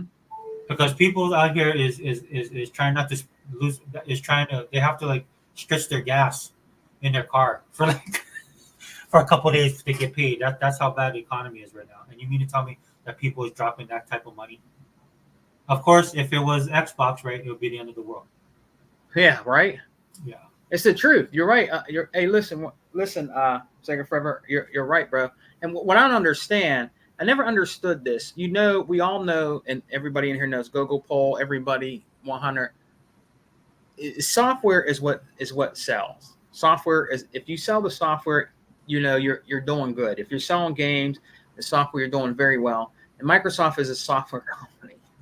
That's why they can never be beaten. This is why these Sony ponies, and I call them the PlayStation tethers. That's why they'll never understand. You're never going to beat Microsoft. They're a software company. They're not a hardware company. Sony is a hardware company. They are, because you had the Sony Walkman, you had the Sony Discman. They made stereos, speakers. Back in the day, they were the shit. They were the best. If you had a Sony Walkman, you were the shit. You know what I mean? The headphones, the boom boxes, stuff like that. I mean, they went downhill after a while. They became like they weren't number one anymore. You had brands like Fisher, Pioneer. You know what I mean? Yamaha, Onkyo, all these other ones that were like kind of pushing Sony down a little bit. Everybody's like, oh man, they started getting into like the more higher, higher stuff like that. Stuff like that. But they were at one time, they were king of bringing out all that stuff, TVs, what I mean, Walkmans, radio, all that stuff. They're a hardware company. They're not a software company. Microsoft is a software company. You're always going to need software, no matter what you do or what you're on. What do you need, Sega Forever? You need software. If you're on a computer, you need software. You know what I mean? You're always going to need software. That's why they're never going to run out of money. They're never going to run out of money. They're going to keep making money. So it's just a win-win. It's just a win-win. They just happen to get into the gaming business. You know what I mean? And hey, they're never going to sink, man. They're the kings of software, in my opinion, is Microsoft. You know what I mean? And hey, hey, Sony. I mean, I don't know, brother Sega Forever. I don't know how long they're going to stay afloat, brother. Bringing out more hardware right now. I'm so glad that Phil Spencer is not making another mid-gen refresh. I'm so glad that Microsoft is not doing that. We don't need that. We don't need a mid-gen refresh. If we get our new console, when that comes out, that's cool. We don't need that. Look at the power that the Series X holds, brother Sega Forever. We haven't even scratched the surface of what that bad boy can do. We haven't. I mean, Hellblade Senua's Saga, yes, sweet. Super graphics, great mechanics, and great special effects and different things in that game. You know what I'm saying? We didn't even see half of what that damn thing can do, bro. It hasn't even scratched the surface of what that thing can do. It wasn't utilized all the way. We need a few more years to see what's going on with the Series X, brother. We don't need another mid-gen refresh. I don't know why Sony is doing this. They're just shooting themselves in the foot, brother. Why are you bringing out more hardware? There's a lot of people that don't even own a vanilla PlayStation 5. They're still on PS4s. That's the truth. Yeah, talking about holding us back. Yeah. They bring up yes, and I'm like, PlayStation is the one holding us back with their stupid. Exactly. It ain't Xbox. Yeah. That's why the whole parity thing, all of this stuff's coming to light now. You're right. Because again, this is what Xbox does because they work for Microsoft. There's I like to say this all the time. There's certain milestones that they got to look at, right? Certain milestones that they got to hit. Yeah. And so you had two companies. You had Sony. They went one way with their roadmap, and Microsoft went another way. And because Microsoft understood what's really going on in the industry, this is to your point, Sig, man. And Sony, this is what they do. They fall back on their hardware, but these are not those times. These are not those times. And again, dude, maybe I'm wrong, but I have to see it for myself, dude. I have to see that. I have to see those shipping invoices. Yep. I definitely know they didn't sell 61 million, but I'm also don't believe that they shipped 61 million. I mean, coming off of a pandemic where microchips and stuff like that was the big thing. Right? You could have a possible World War III, based off of these microchips, because everything that if you guys didn't know, man, a lot of our stuff's made in Taiwan. Yeah. Right. So this is why when some of you guys are like, oh, why is Taiwan so important? No, no, no. Well, that's why. Right. Yeah, you're right. You're right, brother Second. So are you 100. He said that Sony can have 75 million consoles out there. They don't buy no games. They have no billion-dollar franchises like Halo, Gears, and Forza. He's right. I don't know how many times that 100 has tried to preach at, and he bought, and everybody else, including ourselves. It's the truth. They don't. He actually mentioned that it Crash Out Thursday. I think brother 100 mentioned that on Crash Out Thursdays about that. It's the truth. Gran Turismo is no more, and people need to understand that. And 100 was 100% on that. That's why I call him 100. There is no more Gran Turismo, bro. That was back then. That's gone now. Gran Turismo is a fart in the wind. It just is. I'm sorry, it is. It does not hold a candle to Forza Motorsport. It just doesn't. It never will. And Microsoft's going to make sure that don't happen. I'm telling you. Forza Motorsport is the king of simulation racing games. If you want a simulation racing game, Forza is it. It's not Gran Turismo, man. It's not. It's definitely not. You know, and Forza Horizon, the Forza Horizon games are a success. It's still one of the number one games played, brother Sega Forever. It's Forza Horizon 5. It's still one of the number one Xbox games still played right now. Well, and I think you look at how Microsoft has invested in some of the franchises they now own. Yeah, I remember people making fun of Xbox. There was two reasons of thought when it came to when Microsoft purchased Mojang. Right. One thing was like it was a joke. The other one was like they're going to destroy the game Minecraft. I'm talking specifically about Minecraft. Yeah. And fast forward to now, and that is nothing further from the truth. Did these guys come back and apologize and admit they're wrong? No. And this is why it's up to guys like us that got to come out here and give people the history lesson that they need, because Microsoft not only owns Minecraft, right now they own a suite of software titles. Yeah. Which actually is reoccurring income for them, right? And it has its ups and downs, but it's pretty consistent. Mm-hmm. And this is why, and they were right, because this is why Sony made Concord, and Sony had to go and instead of building it organically from the ground up, they had to kind of rush it. That's why they fell flat on their face, right? Because this stuff just doesn't happen overnight. One of the things that amazed me that they want to do this stuff and don't have the infrastructure. Yeah. So. This is again, choices were made, right? Choices were made, and you had two companies, again, not on the same field, not even in the same ballpark when it comes to Xbox and Sony. The only thing they have in common is the console. They share a console and video games. But at the end of the day, Sony decided, that they were going to do their money having. They're exclusive. That's why I tell you on my channel all the time, guys. I don't care that they buy out. Like they could keep Final Fantasy online. Keep on doing that, and then Square Enix continue doing deals with them. I'm good over here. Like Sega Man says, we're eating good over here. Right. The thing that you have to realize is I'm not going to buy a PlayStation at all. I'm never going to buy a PlayStation, and I'm never going to play a game like Sifu until Sifu came over here, and they put it in Game Pass, which is smart, right? Because if Sifu came over here to sell, I'd have been like, okay, I'll just wait, because I have other games, man, and there's other companies I support. I support the people that support us. Yeah, and it's not just a loyalty thing, dude. These dudes make great games. This is how I know a lot of you guys who talk about gaming. You guys aren't gamers. I know people get mad at me when I say this on the podcast, dude. Gamers, at the end of the day, gamers like games, and a lot of you guys don't like games. Just like Unlimited was saying in E-Rock, right? You listen to some of these podcasts, dude, and they complain so much, you wonder if they like video games or movies. Yeah, it's the truth, right? Because you listen to they like, for me, there's stuff, if I don't like something, dude, I end up walking away from it. I gave Star Wars, I gave Disney, I won't say Star Wars, I give Disney Star Wars all the chances in the world, dude, because I'm a huge fan of Star Wars. I grew up in Star Wars. I have a personal connection to Star Wars, right? And I tried, right? And I came to the point where I'm like, these guys are not going to give me what I want. And at the end of the day, I ended up walking away.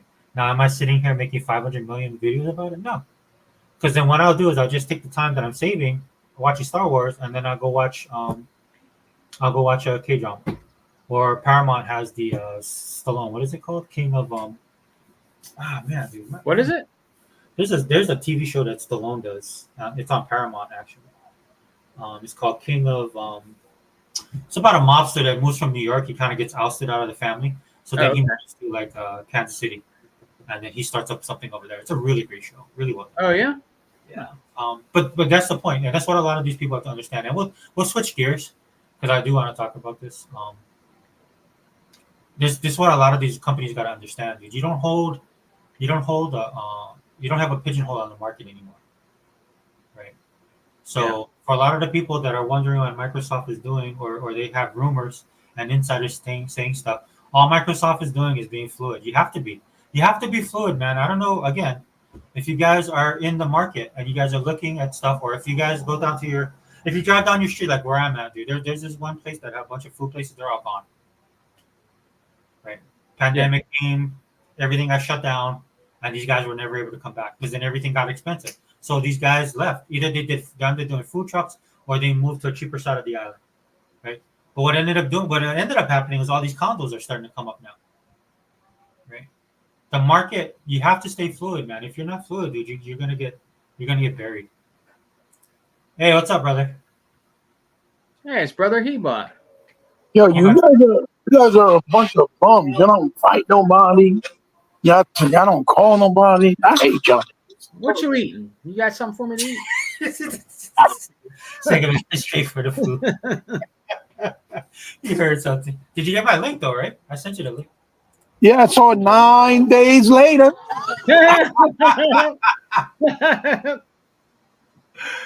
Yeah, dude. I didn't even know if I was gonna do this. I got up this morning, man. I had to go get my hair cut because I had this big bush on my head.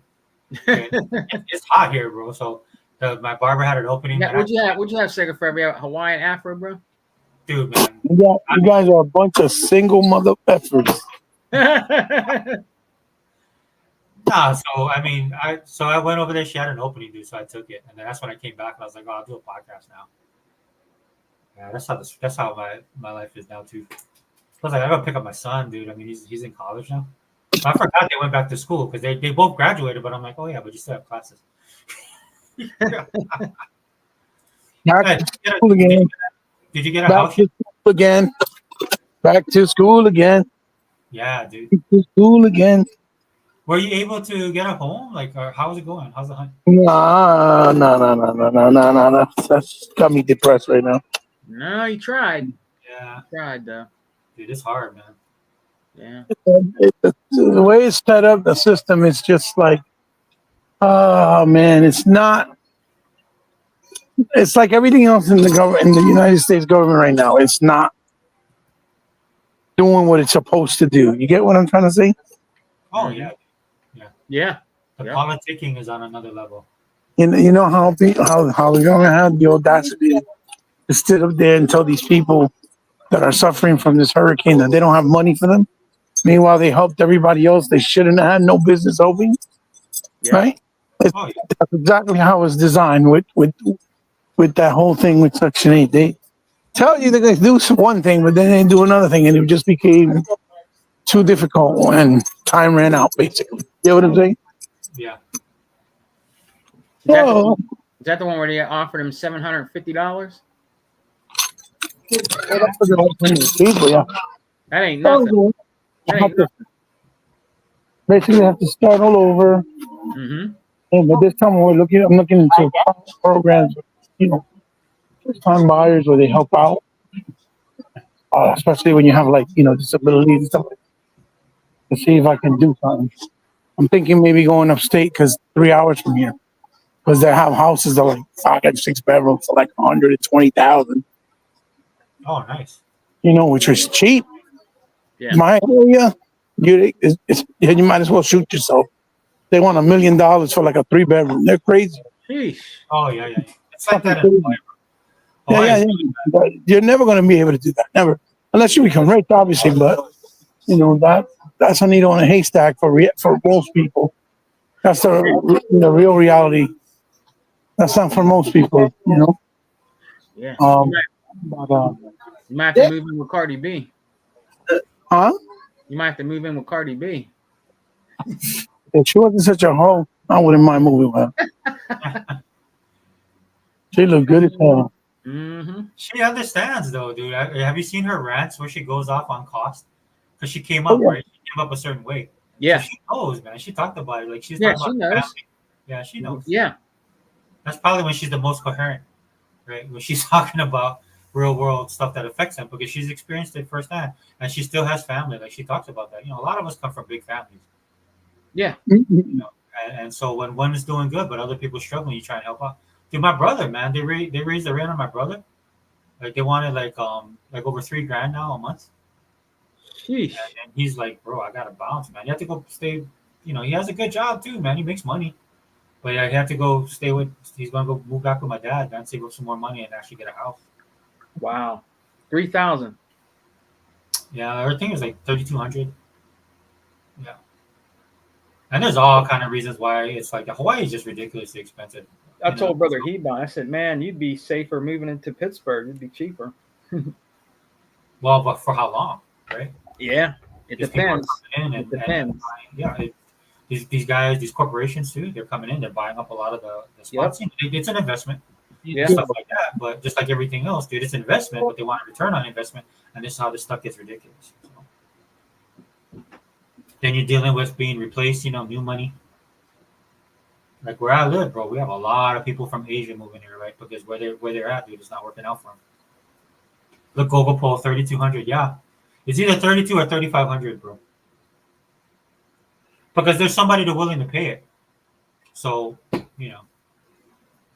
So all this stuff, like they're talking about price control, that doesn't work either, man. Because this is also, it's not just the government or taxes and stuff like that. This is also the people who are renting out the spaces, right? They want to make their money. Fucking unbelievable. Yeah, there's a lot of symbiotic relationship in this stuff, guys. I mean, we won't get too deep in it, right? But you can apply this to gaming very easily. This is why a lot of you guys really should get Game Pass. It'll help influence the industry a lot, you know. But a lot of people out there, a lot of the haters always say that Microsoft is evil. Meanwhile, Tencent is probably going to end up buying Ubisoft. Oh, good luck with that one. Good luck with that one, brother. Oh, what a tangled web we weave. Right? FTC, you're like, we're gonna control this. Like, 10 cent buying everything, huh, nigga? Man. And I like how people say, well, we'll stop them. I was like, bro, they're Chinese. They don't care. Good The luck. power that you have is only you only wield the power because you can enforce it upon the people that you wield it over. Right? You have no control of other people. Good luck with that one. Yeah. I personally gonna laugh. I want to laugh. Right? Like I said to Unlimited, you know, just I felt bad. I heard him and Era talk about, you know, Assassin's Creed, and I was like, I said, hey, Unlimited, but on a silver lining in the cloud, maybe this will open the door for Microsoft. But you know, Tencent, you do whatever you want. Microsoft, no, you can't. You can't. You're too big. You're too greedy. You know. But meanwhile, this is how stupid these people. This is why you don't. I'm telling you guys right now. Listen to me. You don't want government in charge of anything, right? Government bad. Less government good. No, but straight up goal, it's either 32 or 35. And so that might be ridiculous to some of you guys, but you know, when the market there's people that can pay that rent. Oh yeah. I know it's mind blowing. There's people that can pay $1 million, 1.2, 1.5 million here for homes. I'm like, I'm not one of those people. Ebot, liking that seafood, man. That's a good game. Seafood's all right. Yeah. So, I mean, What you mean? All right, that is the greatest game ever, according to Sony PlayStation. Yep. Every time you get your ass beat, you get older. Yeah. I mean, Every time you die, you get older. they lost another exclusive recently, didn't they? Huh? What'd you say? Didn't they lose another exclusive recently? Yeah, they lost another exclusive recently. Damn. Yeah, I don't know which one. Gotta make room for that PlayStation 5 Pro just a little bit more. Yeah, they're gonna lose all their exclusives when they go out of business. That's what I'm waiting for. Hold on. Yeah, go ahead. Yeah, Google. It is out of control, and yes, that is affecting people's decisions as far as that goes. Is your part? This is why we're importing a lot of people into this country. Mhm. People need their slaves. I mean, workers.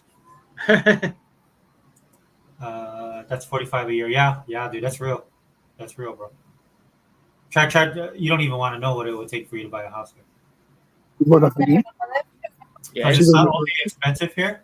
The house isn't only expensive here. There's actually people competing to buy the house. So even if you had the money, you might not be able to get it. wow. Yeah, dude. Hey, how are you? So All if I you live heard in Ubisoft Hawaii, is how much is an apartment? apartment. How much is an apartment in Hawaii? Depends on where you live, but I don't know of any place under 1,000. Wow. Oh, the girl? Girl? My girl? Google says, Jersey? well, I heard Ubisoft is failing because of subscriptions. Well, so the problem here's the problem, Google, with a Go lot of ahead. Take care of subscriptions. me and go. If you rely on subscription, if your thing is only subscription based, just like how Sony money had a lot of those projects, but you're not getting the return on investment, right? That's where you run into the problem. Yeah, I was about to cheat on mom just to talk to her. Yeah. So with Ubisoft in trouble. Xbox, dude, if you notice what Xbox has a lot of different. They have a suite of products and a suite of services that they can offer a lot of different people. This is why, like Sega Man earlier was talking about the Roku. Was it no the Amazon Fire Stick, Sega Man? Roku. No, Oh, you're right. Roku? Amazon Fire Stick. You can play your game. What are you gentlemen talking about? What with the Amazon Fire?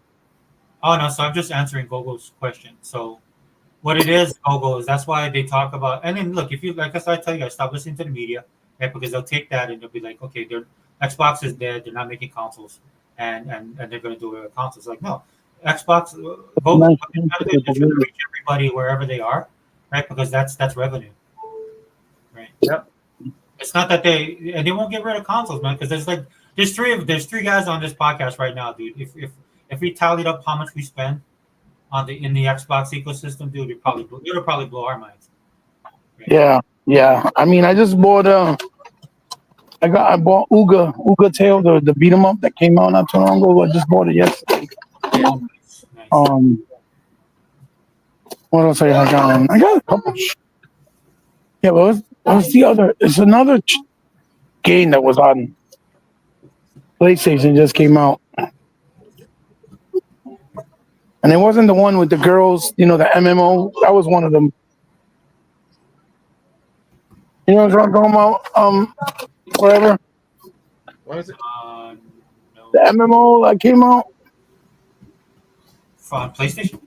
No, for Xbox. It was on PlayStation for a while. With the girls. I forget what it's called. Oh my god. The River City? No, not River City. No, it's an MMO. Oh, I don't know. Genshin Impact. That was one of them. Genshin Impact. Okay. oh yeah. It comes out in November. That's coming out, and it was another one they lost. I'm trying to remember what's the name of it. Ooh, they lost another game. Ooh. What's the name of that? Is that Wukong? Huh? Wukong? Wukong was never there. Get the fuck out of here. Sega Man. I hate when you- is killing gaming. Yeah, that's the narrative, right, Gogo? That was killing gaming? Meanwhile, I just dropped a bunch of money on all the games that are in Game Pass before they left. Yep. What's killing gaming again? Yeah, he's being sarcastic. Gogo says Game I'm Pass. pretty sure, but I want to know what he said. What he said? Game Pass is killing gaming. Oh yes, Dreamcast, definitely Dreamcast. It's stuck. They don't let us go. They don't let us move forward. Dreamcast. I know for I bought Expeditions and Atlas Fallen, and they were both in Game Pass. I got a chance to play them. Oh yeah, Atlas Fallen is a really underrated game. That game, you know what it reminds me of? Dang it, dude! I hate when I do that, dude. That's that one game I love. I'll think about it later, but yeah, there's a game that I played back in the day.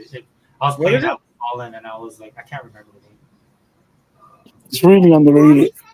That fucking He keeps no, not this. The Fallen is a really underrated game. It's amazing. It's a really great game. Yeah, I am so sorry. Excuse me.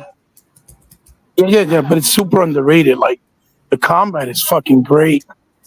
But that's Yeah. because it's the same people who did that other game. I'm trying to remember the name of it. They did the other game before. That's why it's so good. I'm trying to remember the name of the game that they made. Fudge. Bro, this getting old business is getting me really pissed off. What is Yeah, it? dude, I'm in the same boat. I'm saying this getting old business is really pissing me off. Yeah. I hate when I keep forgetting shit, can't remember shit. Like, yo, Ah, I remember Kingdoms of Amalur. It huh? reminds me, so when I was playing Atlas Fallen, the reason I Yeah. bought it reminded me so much of Kingdoms of Amalur. Oh, Kingdom of Amalur. Okay. As far as the combat, right? Right. So I was like, dude, I love that game. So yeah, I went and bought that, and then I bought the Expeditions game um, to support the publisher and the developers, and also because the games are awesome. So Kingdom of Amalur. yeah, Yep. That's a good game too. yeah, that's awesome. It's a good game. That's what That's another underrated game. Yeah, You know what I mean? the politics of the gaming too, the politics of the game too, which I Honey, felt really. I'm here. But yeah, to your point, Gogo, yeah, that's what they like to say. This is why, again, don't listen to any of these people. Most of these guys don't subscribe to Game Pass. They have no idea what they're talking about. They don't have it. What? They don't have it. And it's sad that they're Oh able no, I'm rebuying it Bunch of crumb bums. with my card. Oh, most of the rental owners are the big banks and trusts. It's obvious. Yeah, Gogo. I mean, again, look, dude, I'm not for like regulation on that level, but these guys are making. The thing that irks me the most is that when it's when they Do it. when it's not allowed to be fluid like the economy should be. You know, when they're cheating, when they do this kind of stuff, right? It should be available for all people to compete, not just certain people. The market I'm talking about. So yeah, but you're right, 100%. Most of the rental owners are the big banks and trusts. Because it's funny, right? Was it like 2 years ago? Oh, I needed So a lot of these guys turned and started focusing on rentals and home ownership, right? And it became a big deal. Because instead of looking at stocks and stuff that they invest in, they looked at these things as investments. Yeah. So that's what's hurting the market too.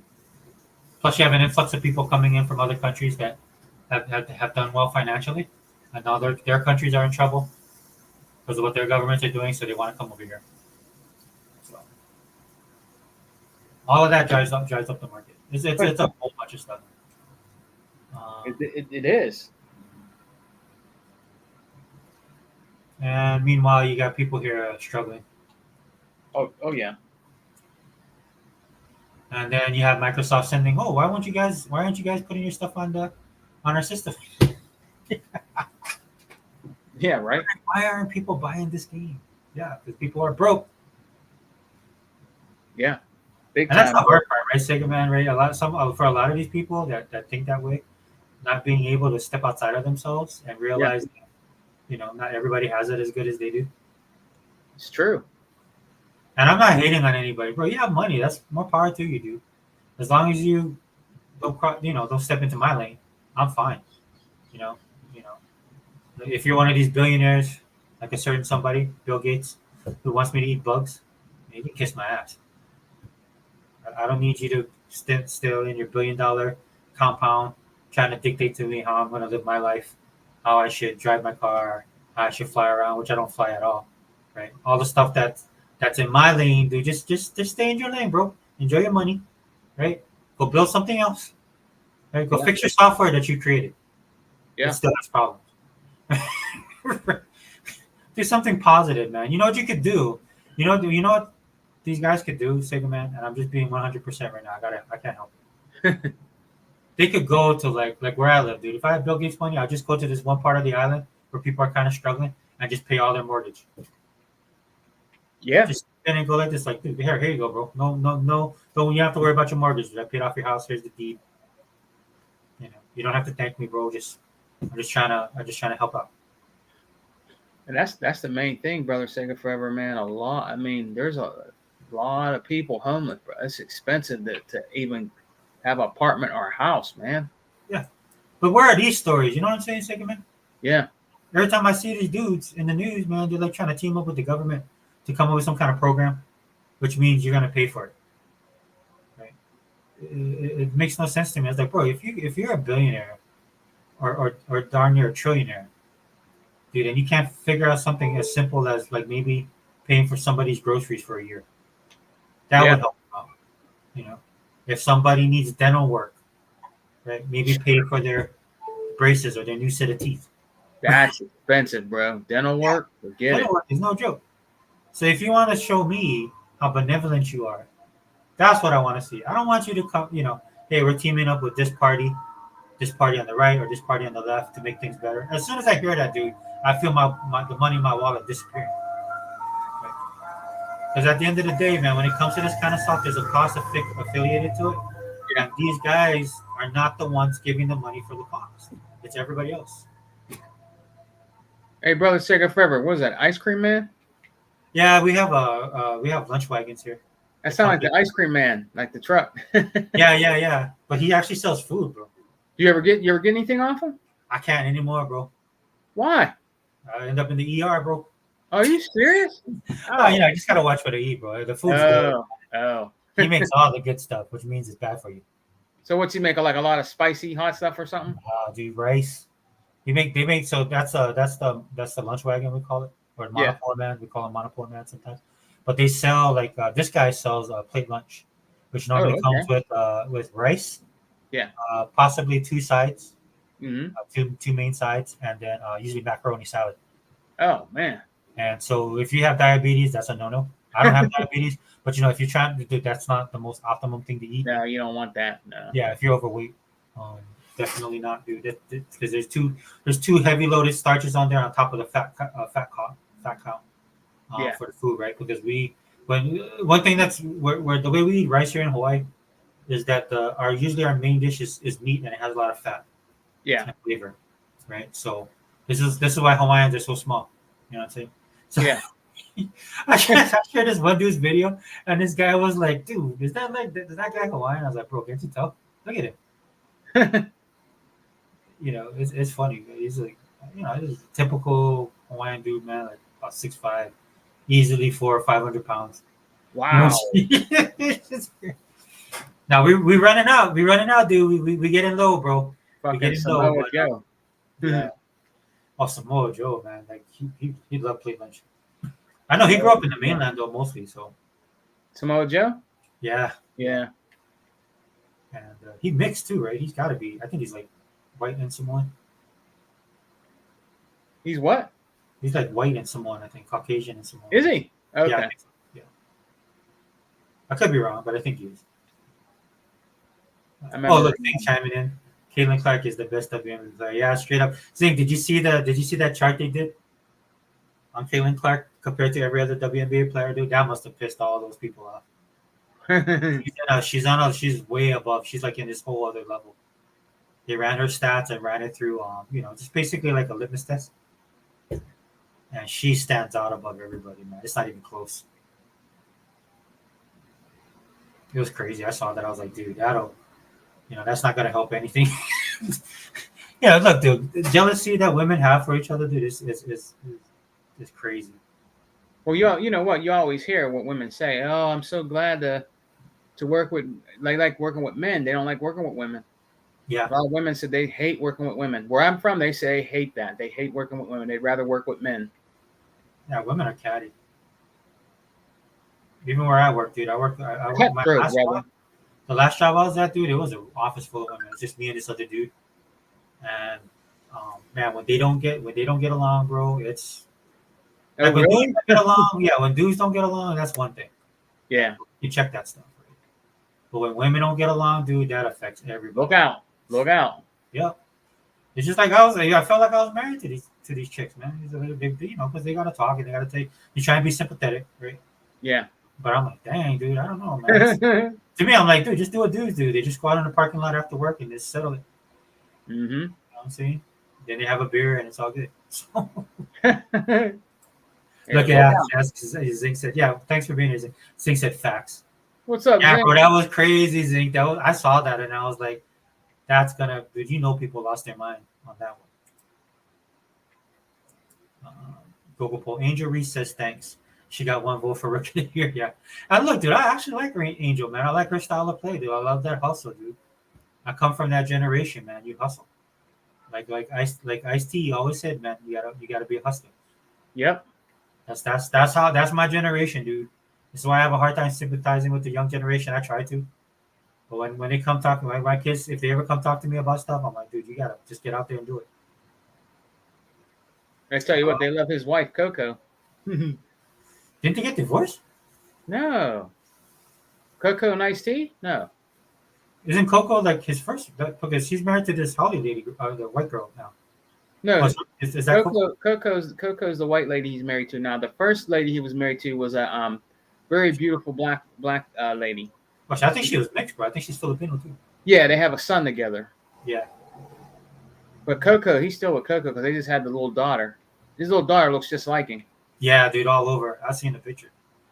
Well, you know what? She always has her on when she does her little like TikTok or what Instagram things or whatever. She always has her in the videos. Oh, that's cool. That's cool. Yeah. Dude, man, to me, man, he's the original OG, dude, and he's never. Ice-T, yeah, Ice-T never did any drugs or drank or anything. You know that? No, because I watched the interview with him. You know what? You know what? He reminded me of my uncle. The way he talked, the way he, his philosophy on life. Yeah. So he talked about it, and it's because like that would mess with his hustle. I remember watching this interview, like him out there getting his money, him out there putting himself out there trying to be successful. Yep. But you do. I remember he was talking about that. He's like, you do that kind of stuff, dude. It'll just mess up your hustle. Yep. Don't do that, man. Don't get played, man. Be the player. Yeah. He's like, you know how he talks, right? Oh yeah. Yeah. So, and he's been that way as for the longest time. Ice-T, yeah. Yeah, dude. He's never changed. He ain't gonna be on no Diddy tapes. I know that much. No, hell no. That dude is in big ass trouble, man. He fucked up. I never really liked him at all. I just never liked him. I don't wish nothing. I don't hate him, but I just never liked it. I never liked him, but yeah, that dude's in big trouble. He's in huge trouble. They're gonna eat him alive. Dude, I don't know. Hopefully he makes it. You know what I'm saying? You They're saying that they're gonna make it so bad where they don't even want to give his kids any money. His kids won't even get any money. They're trying to do not get them any money either. Well, from some of the scuttlebutt I heard, I don't keep up with this, so you guys can correct me if I'm wrong. Yeah. They were all participating. It's like an enterprise, right? I don't think they were on the level of what the dad was doing, but I mean, they were all. It's a business, right? So yeah. I mean, dude, everything. This is like to the point of like what Unlimited and E-Rock was talking about on their podcast. Why things aren't as successful anymore. This is why, bro. This is why, man. Because these people, man, because these are the same people that'll tell you how to vote, how to live, to get involved in causes, and these people are some of the most decrepit people on the face of this earth. They're evil. They're evil, man. Some of the stuff that's being said about this dude, I don't know if it's true, right? But given all the evidence that's seen right now, I mean, you can kind of extrapolate that it probably is, dude. But when it comes to kids, man, that's why I don't follow it, dude. I've already heard stuff that Hollywood does with kids, and I stopped because I don't want to hear it because that puts me in another zone. So, hey, brother, Sacred Forever. These guys, like Puffy, he's a living proof. When you get money like that, you can't be doing shit. Like you gotta chill the fuck out. Especially, I'm just keeping it real. Being black, dude, and you're a target. You can't be, doing all kinds. Because what they do is they watch you. They watch you grow. And they watch all the stuff you do, and then when they're ready to bust you, that's what they do. They bust you, and they were ready to bust him. They were watching him for a long time, man. I don't know if he realized that, but they watch you. They watch you for a long time, dude. And when they're ready to bust out on you, if you do something wrong or hurt, like he sued that company. I forgot what company he sued and won. And after he sued that company, Puffy. all this trouble starting to happen to him. I forgot what was a vodka company or some kind of company, and look, and all this stuff start happening to him. You know? I mean, he's definitely on the deep states radar. But I personally think Sega Man, dude, that is because dude, this dude. I mean, look, I mean, it is. I'm looking at some of the stuff like, and you gotta go to sources that are kind of look, dude. I mean, there's certain people that I would follow that they probably just hate the dude. So I'm like, okay, well, I gotta take that into consideration when Yeah. I'm reporting on him. But there's other people that are talking about it. And other people coming out now, dude. That's like either in his circle, or like TMZ is another one. If you want to look Yeah. at Hollywood, you watch Yeah. TMZ, and Yeah. you can kind of gauge, man. Like I think this dude, and I have to, I have to, not respect, but I have to give him his due because he is the mastermind of a lot of stuff, dude. If it comes out well, I don't even want to go down there because there's a whole rabbit hole of stuff. I mean, if the truth comes out, then we'll know. It is what it is. But otherwise, real quick, man. Shout out to Anthony Chipmunk, brother. Cheers to you, man. Thanks for What's being up, here. Anthony Chipmunk in the house? What's up, brother? You know how we do it on here. We all over the place. Anthony Chipmunk's a cool dude, man. Yeah, Anthony. He's been with us since day one. Salute to Anthony Chipmunk, bro, and brother Other Zinc. What's up, man? Yeah. Gogol. Gogol, man, acknowledging the chat. I don't think Ice-T was Army. I could be wrong. I know Jimmy. No, I don't think. Yeah, I don't think so, Gogol. The thing about Ice-T is he always found different ways to make money. He was a really good rap artist, but he also had a rock band. He had a metal band called Body Count. Yeah, Body Count. Yeah. And a lot of people like that, the metalheads like the group Body Count, because he had the good metal music and they dig that, you know what I mean? So he always found different ways to put himself out there and make money. He's a rapper and then he had a metal group. So he tackled, two things at one stone, you know what I'm saying, to make money. That's what hey, that was smart to do, what he did. Smart to do. A lot of people don't know this, but if you're a House of Pain fan, dude, Everlast from House of Pain was on was in his circle. Yep. So that's how Everlast came up. Yeah. We're dating ourselves right now, bro. Some of these people come across Everlast. What are you guys talking about? Yeah, they don't know who. Yeah, I don't know who. Everlast was a one-hit wonder too. He, you know what, and he did the soundtrack for was it Gears 3? If you beat Gears 3 at the end, he does a little rock, like metal track or something. Plus, he was a character, and he was a character in there too. Remember? I had his original. I had his first CD, Everlast, and that's how when he went with House of Everlast. Pain. Yeah. Yeah. So it's. I remember Everlast. Yeah, that was so long ago, brother. Man. That's why it was funny to see him and Eminem when Eminem blew up, got into it. Oh. Yeah, because Eminem said something off to him. That's why I never liked Eminem, bro. You know what? I'm gonna be honest with you. I never said forever. I never really liked Eminem, bro. Yeah, I never did. I mean, he was popular. Dre made a lot of money off of him. Dre made this today. And look, Eminem is a lyricist, dude. He got skills. I ain't gonna take that away from him, but he was produced by Dre. Yep. If it wasn't for Dre, yeah, he knows that too. He knows that. Yeah, and look, they got it cool. I just didn't like how he did my boy. You know what I'm saying? Because Everlast said he stepped to Eminem. Yeah. And then Eminem just said some kind of off stuff to him, and then Everlast, being who he is like, "Oh, what's up?" And then ever since then they had beef. So. For real? Yeah. Oh wow.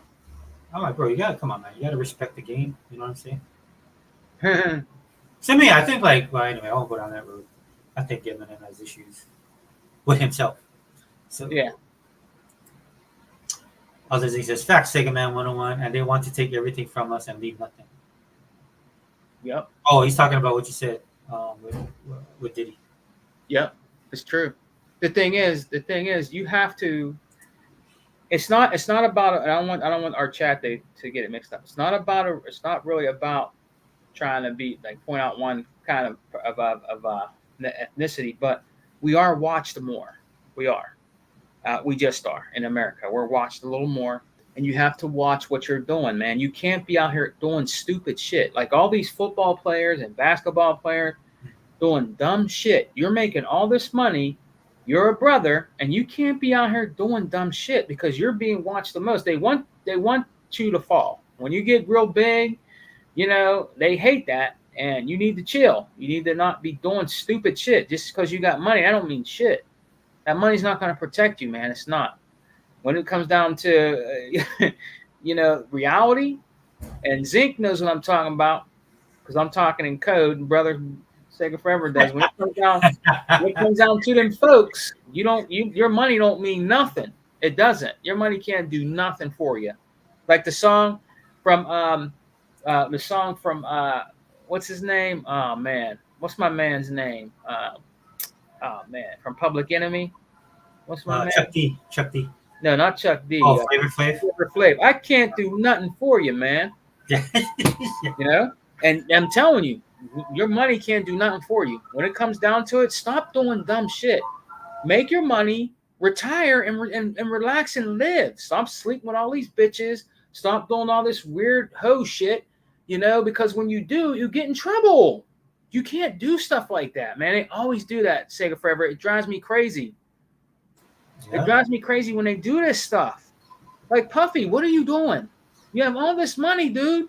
Shut the fuck down, shut the fuck up, and produce. Don't say nothing. Do your shit. Stop doing weird shit. I'll tell you what, though, man. I was saying, man, that power is a hell of a drug. Yeah, it is. That dude wielded a lot of power and influence, man. Yeah, sometimes that's for some people that's more than just that's a bigger high than actually being rich and famous. You heard what happened. They're having all kind of people now that they're holding him. They're having all kind of people coming out now. Yeah, he fondled me when I was younger. This girl's coming out now saying, "Oh, when I was younger, he touched me." See, that's what happens. He ain't going nowhere, Sega Forever. He's done. They're trying to get him in to stay in jail. He's done. We'll see what happens. But they're trying to really get him. Now I'm hearing a rumor they're trying to get Jay-Z. Well, Jay-Z, Beyonce. Yeah, they're going to try to go for them. They're next. Oh, yeah, they're next. I'm telling you. The rumor out there, bro, the scuttlebutt is that that's why Ben Affleck and J-Lo got divorced. Oh, for real? Yeah, well, that's just rumors, right? But that's how big this scandal could possibly be. Yeah. But the thing that I think that's really going to seal it, because I know there's like 120 people that came out talking about this now, victims. But the big one is Bieber. Yeah. The one with Bieber, man, that's going to really. Look, Google said actor and rapper Ice-T joined the army for the financial benefits. Oh, wow, he was with the 25th ID. Oh, he did? 4 years, yeah, in the 25th ID. So he did. All right, Google Pool, I stand corrected. That's cool. Thanks, I didn't know that. I had no idea, Google. Thanks for doing that. Checked on Google. Oh, are we sure then? Are we sure? Operation Dragonfly? No. Remember that song, Kellers. I am a knight, cold stalking, psychopath talking. My favorite song was Pusher. I'm Your Pusher? Yeah. That album, the album called Power, that's one of the best albums ever made, where it has the girl with the booty and his friends, his boy, Evil E, right? Evil E, right? Was his DJ? Evil E? Was it Evil E? Yeah, Evil E. It was Evil E, yeah. Power was the best CD. I mean, he had other CDs that were good, but Power was probably one of the best CDs he ever made. Well, that's when he was really raw. Like some of the best music is High Roller. Yeah. Some of their best music that they make is when they're in their zone. When they're in their environment. Right. And you better watch your back if you want to be a high roller.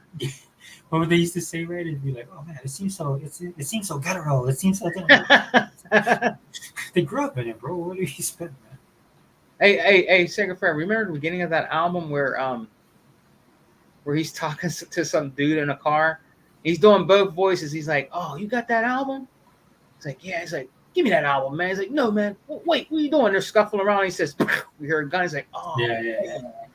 I shot him, man. He's like, well, let me get him some help. And he's like, no, wait, let me listen to this tape just one more time. That shit was funny. They don't make albums. They don't make CDs. They don't make nothing like that anymore. Nothing. There ain't nothing. That's a good thing, dude. Because if they did, it'd be fake. You know what I'm saying? Yeah. You can't capture the realism behind that. Yeah, stuff. Man. Yeah. And he's still, what I like about him is Ice-T is still relevant. He's still out there doing stuff. So is Snoop. Can't stay. Not Snoop is in every fucking thing. God damn. I think I would, but I definitely give more gravitas to Ice T. Yeah, Ice-T. Yeah. I You had know this what? thing. I had this thing on my social media, Yeah. and then it was kind of like words of wisdom, and then I would always quote Ice T. I put Ice T quotes in this stuff. Well, Snoop has that Shaq. He has that Shaq that Shaq syndrome. Remember, Shaq was doing every goddamn thing. Papa John's. He owns part of Papa John's now. Shaq, he does the General commercials. He used to do all kind of stuff. Now Snoop is in every fucking thing. You can't see him. You can't. If you turn on your TV, you're going to see Snoop. He's in everything. You know why? It's because they're older now, Yeah. so they're marketable.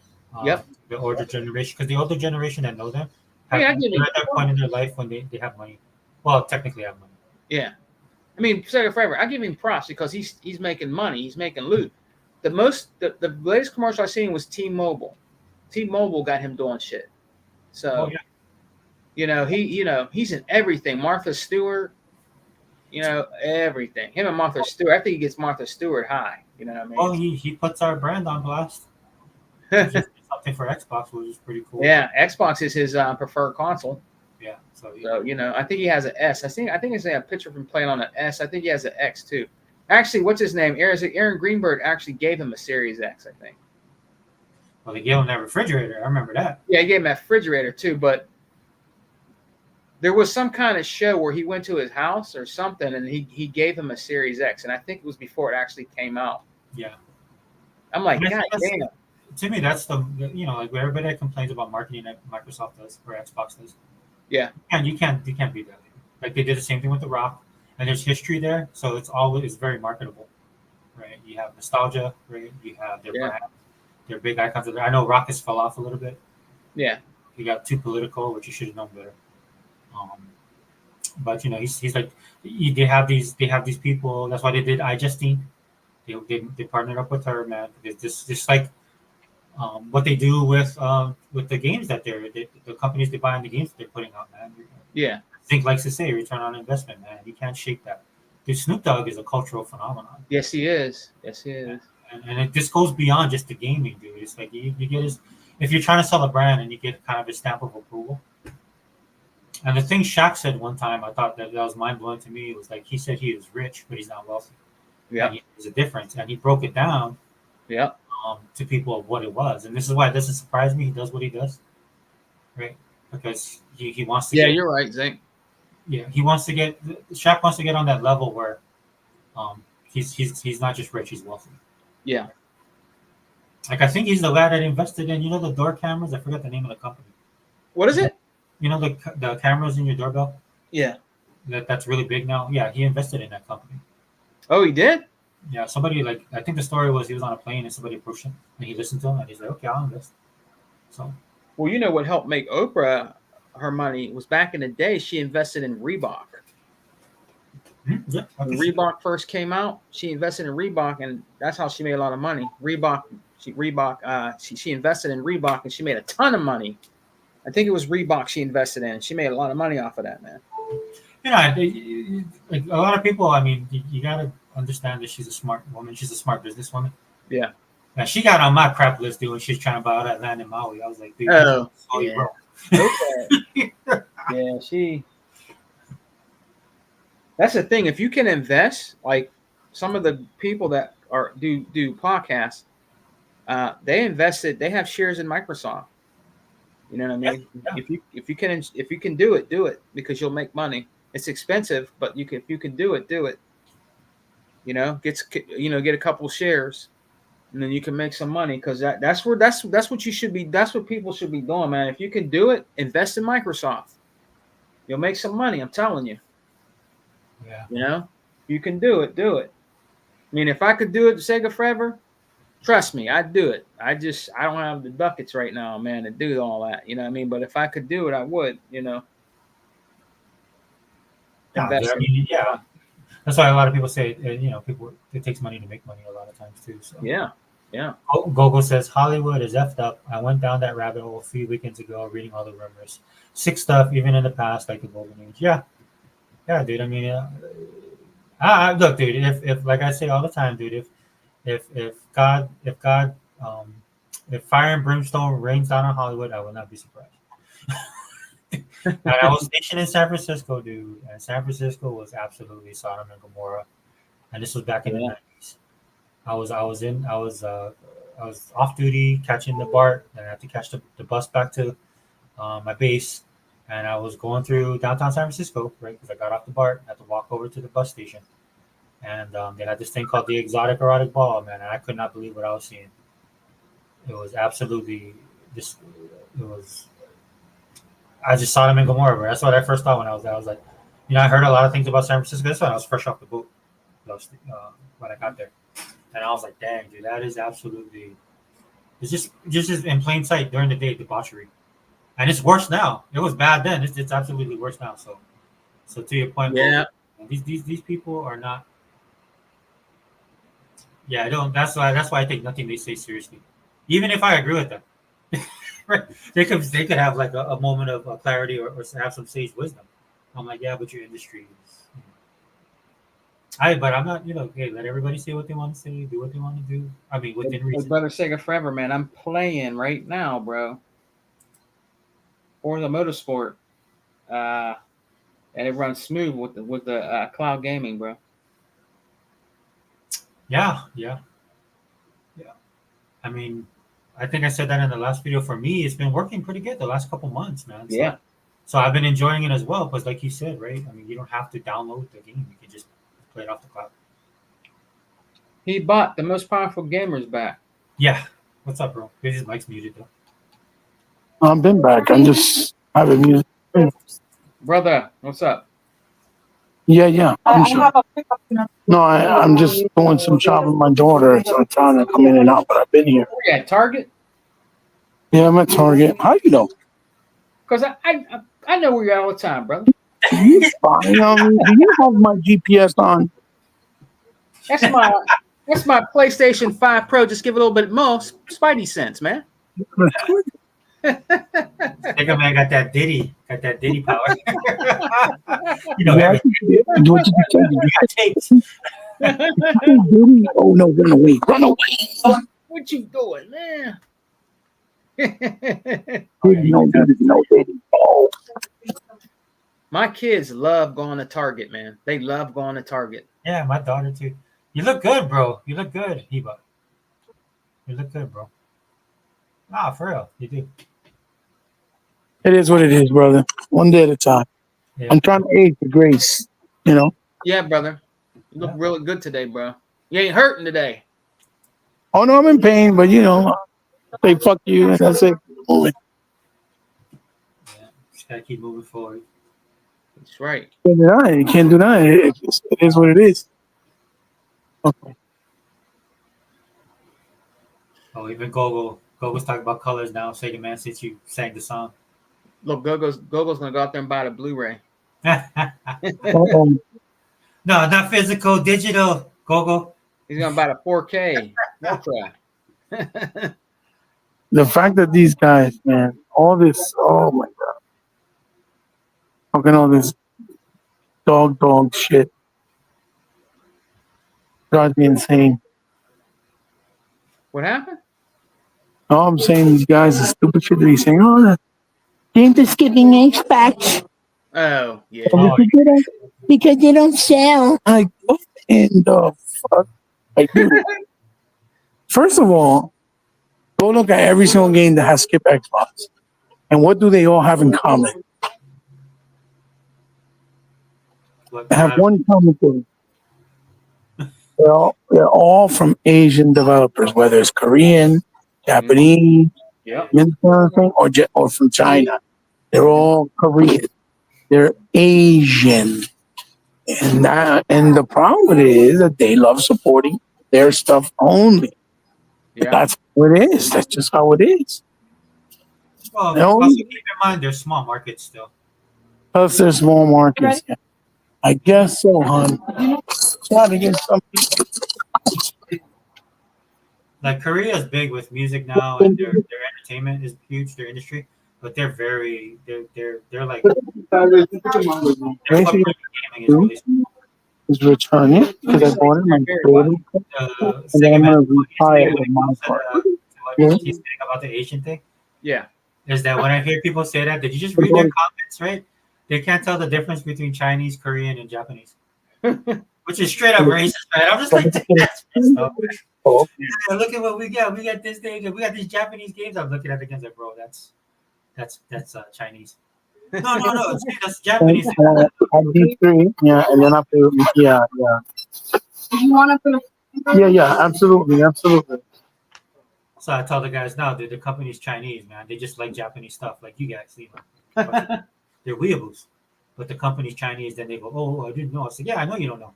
That's why nobody should take you anything you say seriously. Well, how do you know? I don't know. Maybe because I live on an island in the middle of the Pacific that has a bunch of Chinese, Japanese, Koreans, and people on this island. There's more Asians on this island than there is Hawaiians. Maybe that's how I know. Your kids are Japanese, right? Huh? Aren't your children Japanese? Yes, right? They're part. Yeah, of course. So you would know. But even then, they're local Japanese, which is different from mainland Japanese, right? Their country. 35. Yeah, they're so westernized. My kids are so westernized. Okay. There's no hope for them. If the economy crashes, they can't even eat sardines. Hopefully it'll work. Hold on. What did you say? I can't eat sardines. My kids, they're too westernized, man. They're spoiled, Can bro. you give me the 5% off or no? Yeah. Yeah. Gogo says, by the way, new Joker 2 movie is supposedly really trash. Really? Yeah. Because they did it like a musical, and then they did some other stupid stuff in it. Yeah. First one was more grounded in reality. And then, okay, I got some other items too. But I need to do with my other car. I'll be right back. Oh yeah, zinc. Yeah, zinc, man. That refrigerator is nice. One thing I like about Snoop Dogg Zinc is when something goes wrong, he goes and put it on blast, and then like maybe 5 minutes later it's fixed. What's up, Microsoft? My online is down. Yo, guys, second. I need to find my daughter. Let me call you guys. I'll come right back on. I gotta call her. Yeah, go ahead, bro. All right, brother. Come back. I'm not leaving. I'm just muting myself. Yeah. No worries. We're here. We'll be here. Yeah, but it's just good to have you here because we don't get to do this a lot. I know I'm busy, man. I got my own health issues I got to deal with. I tell you what, brother, Sega Forever. Like you said, you bought those digital league series. If you go on, hold on, Sega Forever. Take this call real quick. Yeah, go ahead, bro. You know what? I'll switch gears a little bit, and look, you guys know how it is, and on this podcast, guys, you know how I do it, man. So it is what it is, man. I know some people don't like it, but I do the best that I can. I'll go full screen. So again, pop culture podcast. There's some topics I want to go over. As you can see, Transformers 1. This is when it released. So this is dated September 21st from Variety. Now, when Variety talks about video games, take everything they say with a grain of salt, or actually a handful of salt, if I'm being honest. But when it comes to news, especially in their forte, which is movies, and across the genre, not the comic books. I mean, across movies in general, entertainment industry. I tend to follow them, and then I have people that do the scrubbing for me as well that I follow. I highly recommend that you guys do that, whether it's in gaming, any form of pop culture, man. Just to me, that'd be the best thing to do. Sorry, guys, I can't do anything about the pop up, but what I want to show you guys is this. Right? It released, and the opening day they only made 9.5 million. Transformers 1, and it actually lost out to Beetlejuice 2, which I can kind of understand. I still would have thought Transformers would have did more money and would have been number one. And I don't even know how much Beetlejuice did. I don't even think it was that much. Again, man, I mean, you guys gotta, inflation. Keep that in mind. Okay, that's number one. Number two, another thing you got to keep in mind: economy and the type of money people have, disposable income. right? That's the term I like to use all the time here because when you're looking at anything to do with economics nowadays, when it comes to pop culture, disposable income, that's what pop culture's economy is based on, right? So, case in point, you have water and electric bills you got to pay. That, of course, will come first. You got to put food in your refrigerator. You have kids, you have responsibilities that go beyond your enjoyment and your entertainment. And that's why a lot of these companies find them in the position that they are now. You guys know I'm not a big fan of DEI. You guys know I don't like any of that kind of stuff. And, when the money was good and Hollywood had it good and these gaming publishers and developers had it great, that they could impose upon their customers their viewpoints and their ideology, right? You know, that's, that these are not those times, right? And so the reason I bring this up too as well, because then you have people, we're kind of going too much to the other side, where a lot of people think that it has to do with just everybody's sick of woke. Honestly, I mean, it's a big transition, dude. Don't get me wrong. People are beginning to wake up, right? Um, but then there's these casualties of this pop culture war, right? And one of the casualties, as you can see here, is Transformers One, which I saw. I watched it with my daughter. She's a big Transformers fan. Absolutely amazing movie. I think it's a travesty that it only made 9.5 million. I thought it would at least minimum 25, right? And I'm taking into consideration everything I talk about on this channel, right? Like I said earlier, right? Like 100 said in his area it cost him like $50. Where I'm at, it cost me 30 for the tickets, another additional 30, 35 for the food, and we didn't even get technically food. We just got the combo, and then I bought some candy, right, to share with my daughter, and then we didn't even buy the side stuff because normally I like to get like I'll get a pretzel or a slushie or something like that. We just kept it streamlined because we just wanted to go watch the movie basically. There was nobody in the theater, which is not a good sign. Somebody came a little bit later. We basically had the theater to ourselves, had a good time, enjoyed it. And the reason why I want to focus on this, man, is because this movie is way better than the sum of its parts. I've seen a lot of people's reviews that are positive. They hit the nail right on the head. There's various reasons why this movie needs to be celebrated. It also needs to be supported, right? Because Hasbro, as a company, right, they've had hits and they've had misses, and they went down the woke rabbit hole as well. They're trying to course correct. A lot of these people, you also got to keep in mind that they're businesses, so they're jumping on board this kind of stuff to make money. They just bet on the wrong horse. We talk about this in video gaming with Sony, right? When they had a roadmap they followed. Microsoft did their roadmap. Nintendo did their roadmap, right? But you can't predict the future a lot of times. Things change, right? In the situation Microsoft finds itself in, it's actually really good. Sony not so much. Nintendo's doing what they need to do to stay above water, and they're successful at that as well because they've invested in things that brings them return on investment. As Zink, thank you for being here again, Zink. That Zink likes to say. But yeah, so dude, if you're a Transformers fan and you grew up watching Generation One, you will love this movie. There's a lot of throwbacks. My daughter liked it because my daughter grew up in Generation One because of me, but then she went the whole gamut of everything Transformer, way beyond that I did. Same thing I talk about with Bethesda. I'm a Bethesda fan, but I'm not hardcore. A lot of the stuff I rely on for my daughter because she's a huge fan. We had a lot of fun. Since there was nobody in the theater, we actually were talking in the movie. She was explaining some stuff to me that I had no idea about. A lot of the stuff on the primes, beyond what I knew, as far as what I read online. She knows the history of a lot of this stuff. So it made for a great time, dude. We really enjoyed it. But there's a lot of throwbacks. If you guys are old like me and you grew up watching the cartoon, you see a lot of the. I try not to spoil this. There's a lot of, because that's not the point of this. It's not a review. I might do one later. But there's a lot of throwbacks that you'll recognize and you appreciate because the way that they do it too, the timing of the way they do it. It doesn't take away from anything in the movie. There is a coherent story. That's the number one. There's a real good world building in this movie that doesn't stick strictly to the canon, quote unquote canon that a lot of us of the older generation grew up with. But what they do is they don't insult your intelligence. And at the end of the day, that's what a lot of these movies are doing. That's why they're losing money. On top of all the other stuff that they're doing, like telling you not to go. Hey, if you don't like my movie, don't go watch it. Hey, if you don't like my game, don't go buy it. That's stupid, man. Customers always right. Just keep that in mind, guys. Hold on. Hold on 1 second. Is that there? Am I showing that?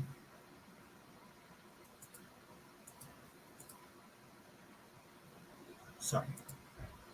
So am I asking you guys to? Yeah. So if you guys are like me, I'm pretty sure if you guys, a lot of you are regulars and you follow me and you understand.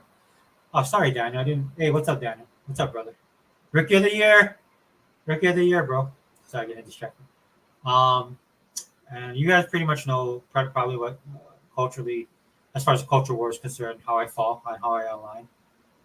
So one of the things I would like to do on the channel is just like, look, dude, I'll let you guys know if this stuff is broken, if it's woke, if it's just lazy writing, which is another thing, man. There's a lot of people that are working in this industry that when I was coming up and I enjoyed watching movies more than I do now, these most of these people wouldn't make it, right? But when you kind of want a Bennington ad of talent as opposed to people who are actually talented, right? Because all the race and gender and all that stuff aside, to me it just pushes out the people that are actually talented. Right? And I think that's across the board, guys. You saw like Tokyo Game Show, like with anime, right? Anime is trying to be a little bit more diverse. The thing I love about anime and the way that anime does it is they're not just diverse for the sake of being diverse, right? It actually they take it and they add it into their culture and what makes them, what the things that they do work and successful.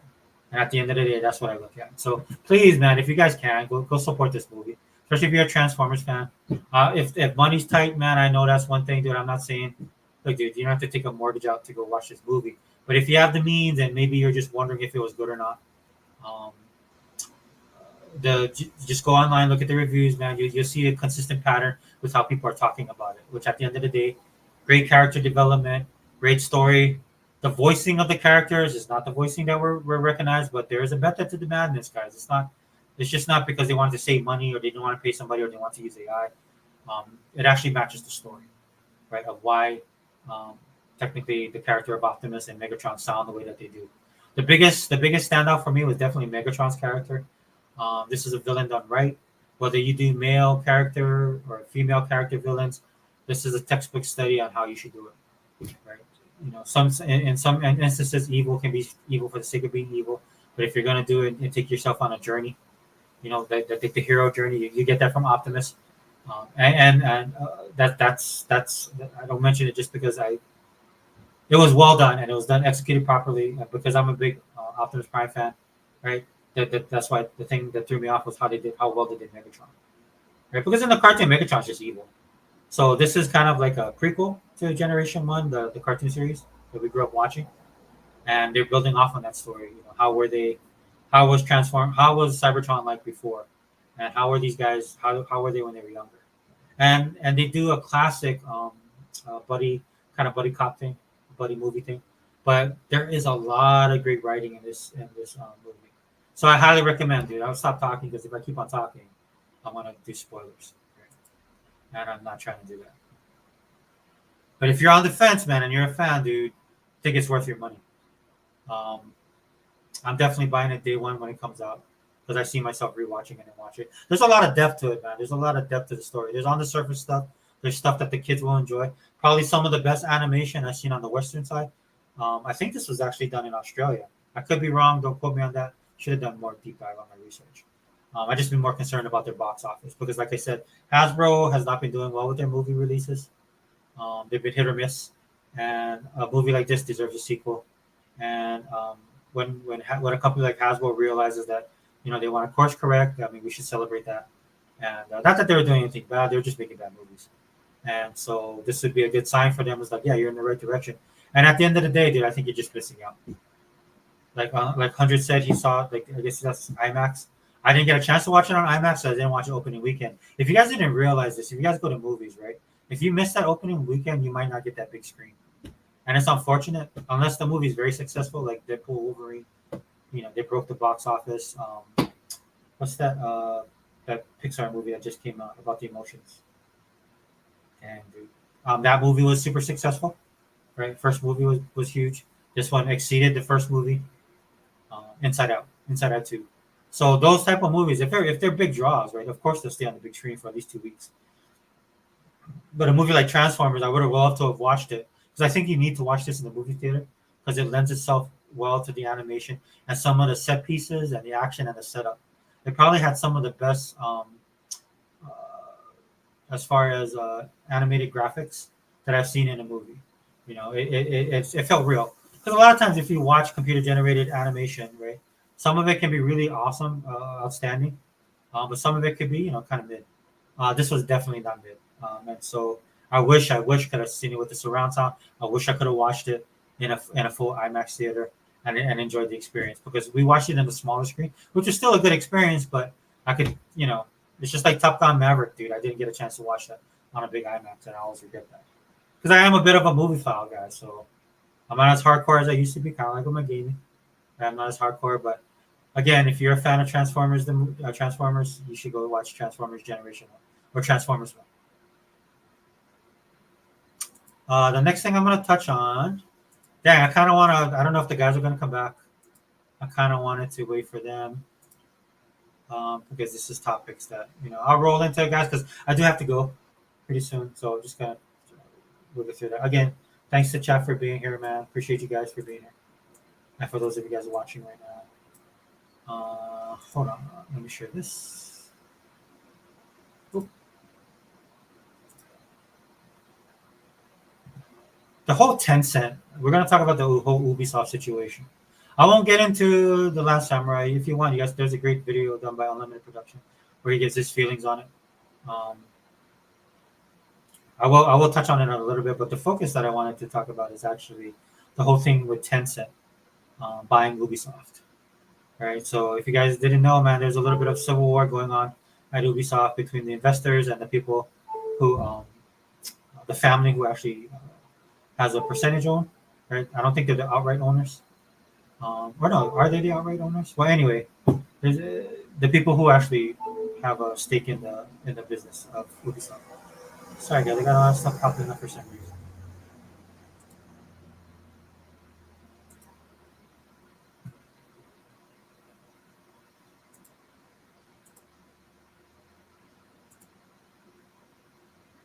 Right, so.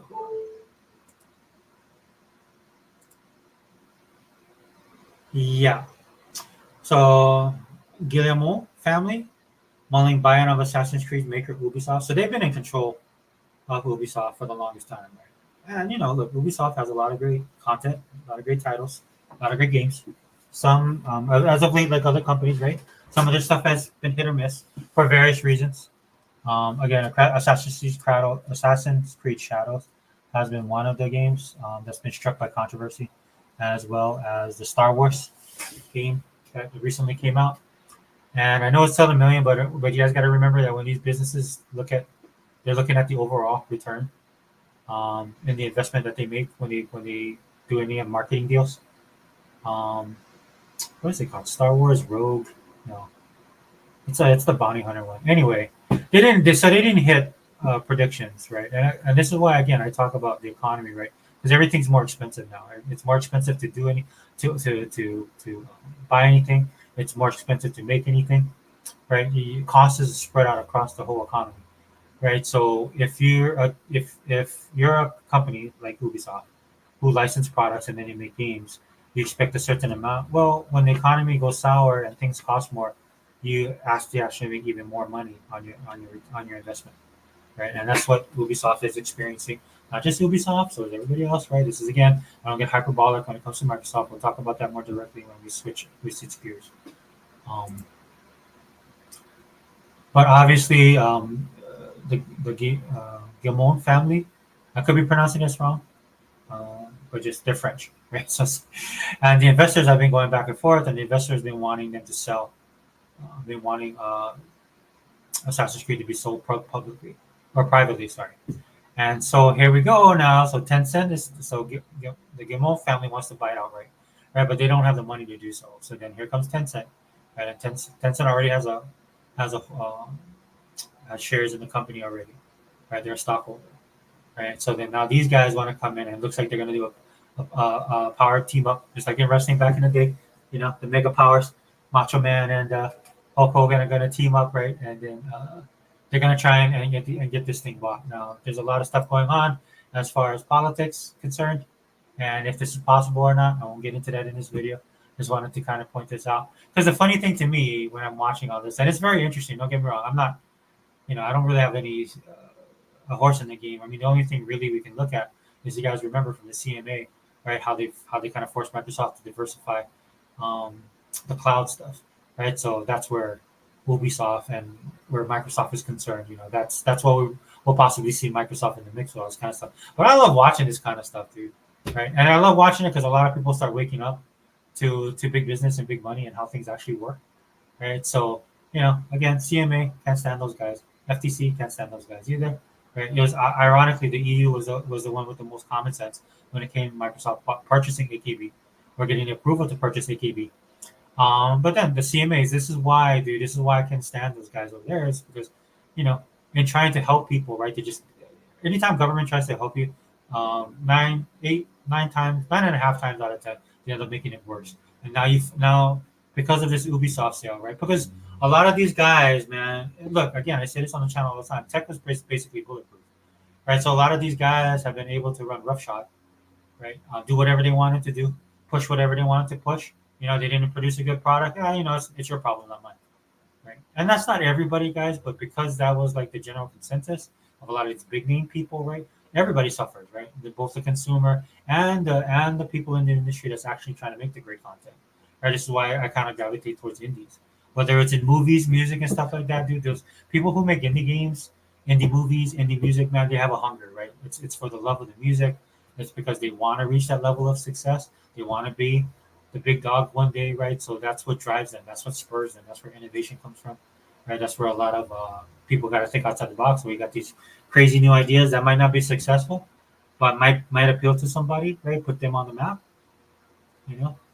And in these cases, man, a lot of these bigger corporations, man, a lot of times they get stale, they get complacent, right? They feel a little bit too safe. They get a little bit of ego, a little bit big headed, right? That's why I don't look, dude. I understand.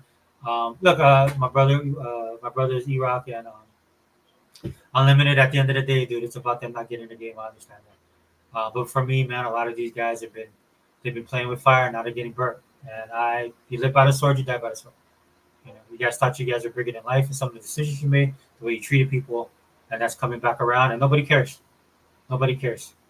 I will agree, though. I will stand on principle on this kind of stuff, man. Just be wary of who you're listening to, because some people are grifting on this stuff, man. Some people are jumping on the bandwagon, trying to get their likes and trying to get their stuff, right? It's just like, when there's a carcass, man, the vultures come around, right? Coyotes come around, dude. The hyenas are all snipping at your heels. On this channel, we won't do that, man. We'll keep it 100 all the time, as much as possible. If I'm wrong on something, please correct me. That's why I like the chat, dude. The chat helps keep me in line. But just something to be wary of, man, because this could have ramifications, man, and that could stretch back to AKB. In a more of a, for me, it's a more of a like seeing how everything unfolds.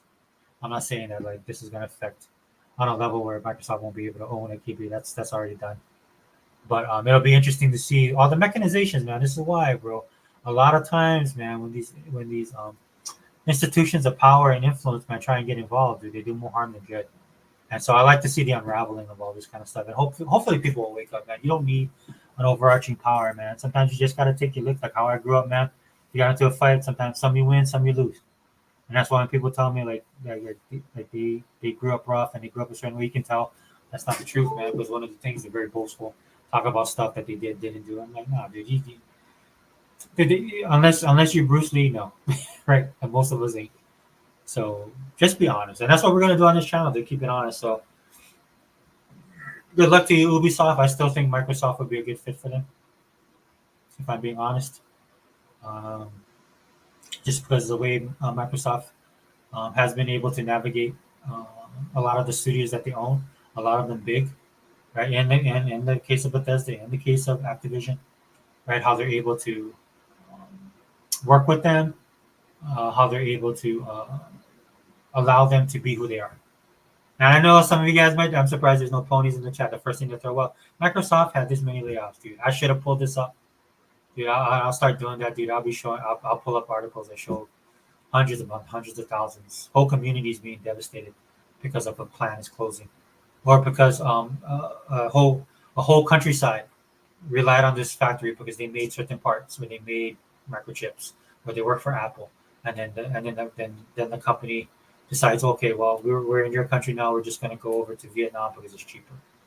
and all those hundreds of thousands of people not having jobs. That to me, that's, and if you want to come over here and talk to me about people losing jobs, and you don't know the reasons, that's the only thing that gets to do. Because I did a little, just I don't have to do deep dive, just do a little digging of where these sources are, man. These are not reputable sources. These are sources that are getting their information from unknown sources supposedly within the company, right? And Microsoft, dude, they're a big company, dude. They let people know when they need to know. When you're a big organization, you have to do that, dude, because you don't want people. You have to have people focusing on what you need to be focusing on. Right? Not in a Machiavellian or Valley of the Dolls kind of way, right? But this is why you have people in certain positions, man. You got to trust those positions. I'm not saying they're great all the time, and I'll call people out when they do wrong. Right? I have no problem with that, man. It's that righteousness that I believe in when it comes to this kind of stuff, right? But anyway, there's just something to keep track of, right? As the world turns. And this was interesting because it started off with Assassin's Creed Shadows, to be honest with you. And there was other stuff going on at Ubisoft before that. And again, keep in mind the economy, guys. This is what the catalyst is behind all this kind of stuff. Because if this was different financially, a lot of this stuff would not be happening. It's kind of good in a way, dude. I don't wish ill on anybody, but now a lot of things are also getting exposed, and people are their eyes are beginning to open up how businesses actually work, the reality of it, regardless if you're successful or not.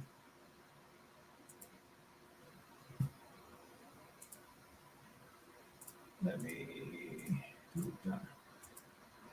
Yeah, let me just go through this really quick, guys, because there's stuff I want to do, and I want a game today, man. I'm definitely gonna game. I'm gonna download. To Vante's point, Vante was talking about Shattered Space. I might just go ahead and buy it just to support them.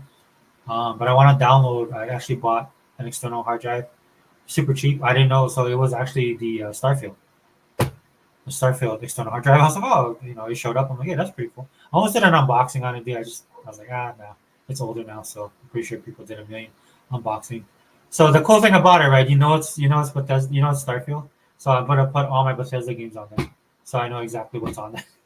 We have so many external hard drives. This is what me and Sega Man was talking so passionately earlier about the cloud. The cloud would be a big help for a lot of us who are stressed for hard drive space, right? Whether external or internal. Because a lot of the games, again, I said this last week, a lot of the games that you're playing on your Series X and S, dude, they're enhanced, right? So that means that you have to play it off the hard drive, and you only have limited space on the hard drive. Hopefully that'll change in the future. You see Microsoft. This is another reason why Microsoft is doing all the things that they're doing. Right? It's not just about they're going broke, or they're not gonna make any more consoles. Right? They're finding other avenues for people to enjoy this at an affordable price. Actually, I don't know. Let me do this one first. Yeah. This is why Microsoft is doing what they're doing. They're leaving no rock unturned, squeezing blood from a stone, right? And I appreciate that, dude, because it shows that they're in the business of taking care of their customers, of keeping their products soluble, especially in this current economic times, right, where people are hurting for money, right? They're giving people options, right? That's why when I hear people complain about this kind of stuff, dude, I can tell either they're a pony, they're stupid, or they just get their news from gaming sources, right? Like I try and do a lot of different searches on this stuff. For the most part, they all get their talking points from the same thing, especially on the gaming side. This is why I do Bloomberg. This is why I do something like Phantom Wire. Every once in a while, even though they kind of bury off their stuff, but when you do that, you tend to find, especially in places like this. I'm not saying they're 100%. They're far from it, in fact. But this you run the chance of actually somebody who actually plays games when you do this, and that's what you have to do, guys. If you're just taking the media's word for it, dude, you're gonna be ignorant of everything that's really going on. Right. I was thinking about playing with that Jason Schreiber. He's the one that started all this trash with Microsoft, and then you have stuff like this that becomes a big issue. Right. Microsoft's still on the hunt to know why developers prefer PlayStation. It's like being called out twice on issue with Xbox. Normally, I wouldn't pay this any mind, but it's become a talking point, and it's more so I could care less about outside of Xbox community, but also inside of Xbox community, where a lot of people speculating. So since they're speculating, I'll speculate as well. This is, to me, like I said earlier, this is nothing more than a climate survey. Like where I work, it's a command climate survey, right. This is just fishing for data. In the case of Microsoft, since they're a private organization, This is definitely data that they're not gonna dismiss it, right? I mean, if you want to talk about this stuff and you actually want to put your input, I highly recommend you do that to look at it. But again, just remember this is just information being gathered. Sorry guys, I'm kind of bouncing back and forth here. This is just information being gathered, and how they apply that information, who knows? Right? I would like to think I have my own. I like to think that they're using it right to make some of the decisions that they make, where they can't get honest opinions from people. Like they can't trust the gaming media for anything. Let's just put it that way. A lot of the influencers as well, right? A lot of these guys go where the algorithm takes them, or they're just pro Sony. Right? So you have to find these other venues where you can connect with your consumers and your possible clientele. Which again, like Sega Man was saying earlier, Microsoft is about the software. I chimed in and said it's about the software and the services. Right. This is why you get stuff like this, dude. Do not read more into it than you actually are. So number one, don't listen to gaming media. Number two, see if these dudes are ponies or just influencers trying to jump on the bandwagon. Number three, don't listen to any, as King David said, what is it, weak hearts. Right? The weak these fake fraud Xbox guys, right? Because they'll be gone soon. We've seen a lot of them drop off, right? These guys are doing podcasts with PlayStation guys now. They actually turn pony, right? They're good riddance to them, man. They don't do us any favors. Right? Because what's happening is if this thing kicks off the way Microsoft is planning, which again, this has been going forward since Phil took over way back in 2014, but more importantly in 2015, right? Where Phil talked about the big plan. And then since 2015 to now, you've seen this thing in the works. And you're actually, like I said last week, you're actually enjoying the fruits of their labor because they're harvesting all this stuff, all these relationships they built, ID at Xbox program, Game Pass as a service, most powerful console, all the stuff that they got reamed for, right? They took it to heart, and not only are they just didn't do it just to do it, just for a talking point. They did it to actually make their ecosystem what it is today, and we benefit from it. This is why I bleed green. This is why I'm Xbox all in. This is why I enjoy my product. I just don't sit here and talk about this just to get, if just to get like likes or views or, for my own ego, you know, if that's what this channel is all about, dude, I wouldn't even be here. I'd be playing my games, dude. I should be playing Tales of Mana right now. I'm at this point in the game where I think I'm going to unlock some of the stuff that I've been trying to unlock, dude. I don't know how long this game is, man, but it's taking me for a spell. Great story though. Love the animation. It's tight. This is a remake of another game. They did it justice. If you guys have Game Pass, Tales of Mana, if you have the time, I know time is an issue for a lot of us, man, but that's a worthy RPG right now. It's an action RPG, man. There's really great. There's a lot of different elements to it and stuff like that. At its heart, though, it is what I like about it. It's an action RPG. There's a little bit of strategy involved, dude. Like in the characters, I mean, they're a bit vanilla, right? But they got it where it counts, and that's important to me, man. I feel like I've been transported back in time, where characters and story and world building actually matter, and it's not all over the place, right? And there's nothing in there that takes me out of the experience, and this is why I look forward when I come home in my free time to actually try and finish this game. Now I got thousands of games. I got hundreds of games to play. Technically thousands if I include Game Pass. Backlog is real. Struggle is real. Sorry guys if I'm missing. Oh, so here we go. I'm sorry guys. I think the devs are the problem. Yeah, David, you're not wrong. The devs are the problem. And it could be problems for various reasons, man. I'll even back them on this, man. I know money's tight, so development costs are higher. So I think that is a problem. But they don't get a pass on me because of the parity issue and sitting there and saying that the issue is in the console. And I'm not saying every developer is saying that it comes across as that, right? I mean, we are Xbox guys. We play Xbox games that are made by Xbox Studios, no problems. So to me, it'll be a more honest conversation. I'd appreciate a more honest conversation from the media and from other gamers when it comes to this kind of stuff, right? It's because possibly they just can't cover the cost, or as far as time, right? They want to push the game out, right? Because they need to make money, right? That to me is a more honest conversation to have than just to say that Xbox Series S is holding the industry back when people still develop for PS4 and people still use PS4, right? If anybody's holding us back, it's PlayStation and Sony.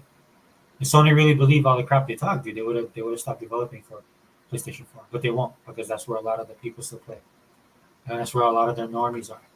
And this is why they had to go the gas game route, right?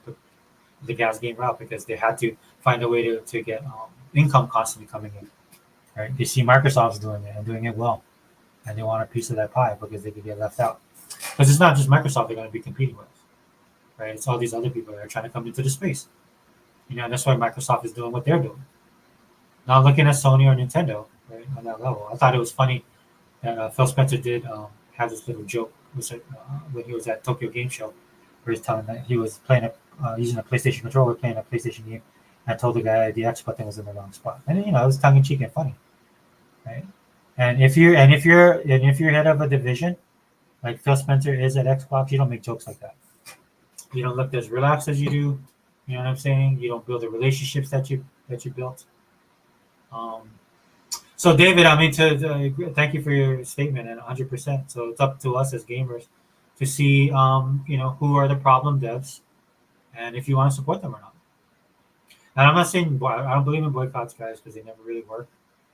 Even with the stuff that's going on with the woke stuff, yeah, it's having an impact on these guys, but it's mostly because of the money.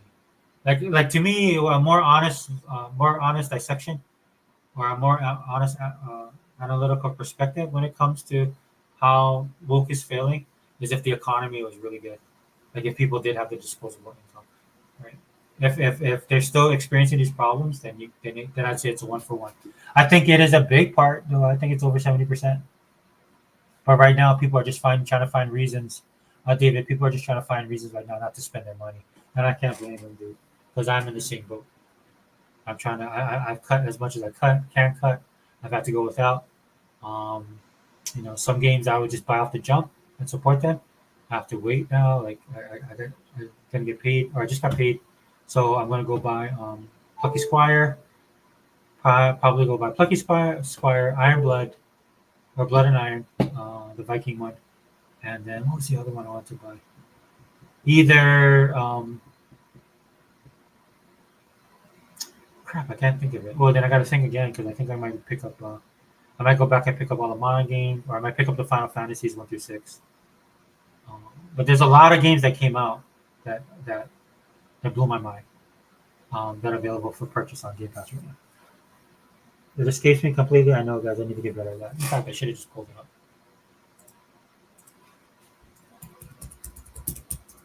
But economy matters. And I'll keep on saying that too until it doesn't. So I know I sound like a broken record, but I gotta be honest, dude, 100% all the time. Let me try and find this.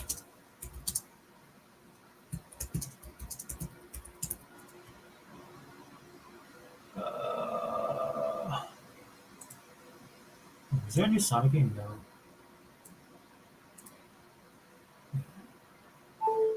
Like, dude, if you do not have here, let me get back to the thing. Does anybody pop back in? Dude, just let me stop sharing. Let me go share something else for you guys.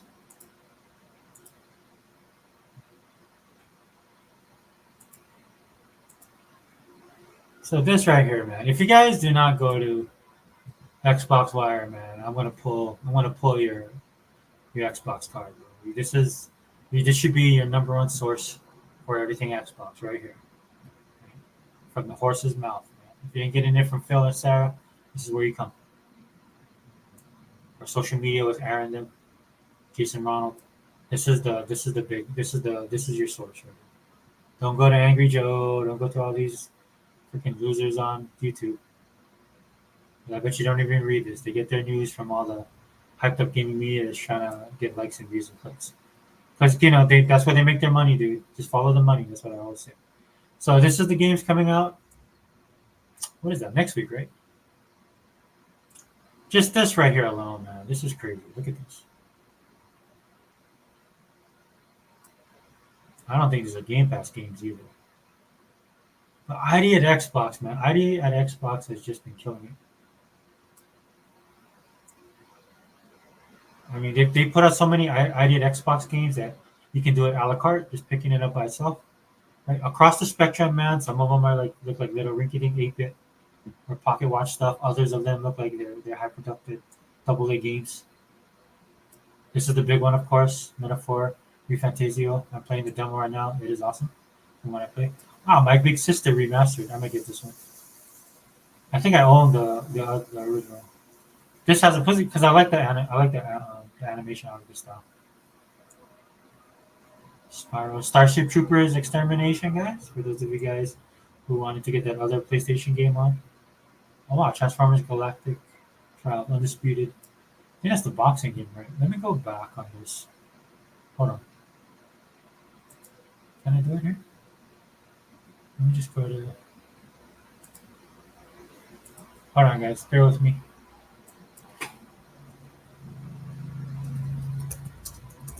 I wanted to show.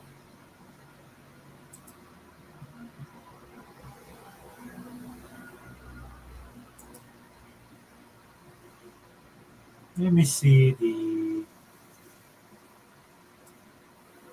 Man, I wish I would have done this earlier.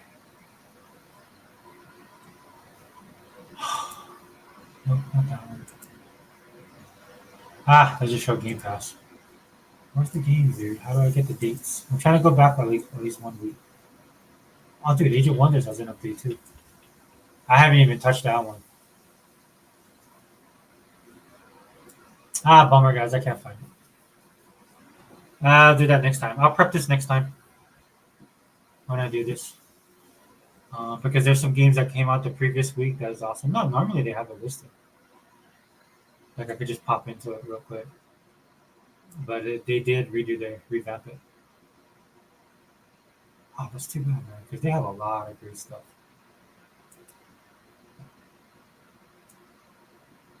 Anyway, I'm getting distracted here.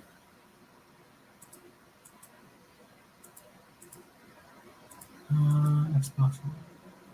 This on. Clear this one. And then we'll wrap it up, guys, real quickly. Sorry if I'm missing the chat. Yeah, I'll do my final share, then we'll be out. I think that it looked good. I mean, I think everybody's busy. So, share the screen. Boom. Share this. So this is the thing that really irked me the most. Right? Xbox is a mess right now. Top games reporter things, and what they're talking about is Jesus Rabbit. Now this dude Derek Strickland, sometimes he's good, most of the times he's not. If I'm being honest, don't really like.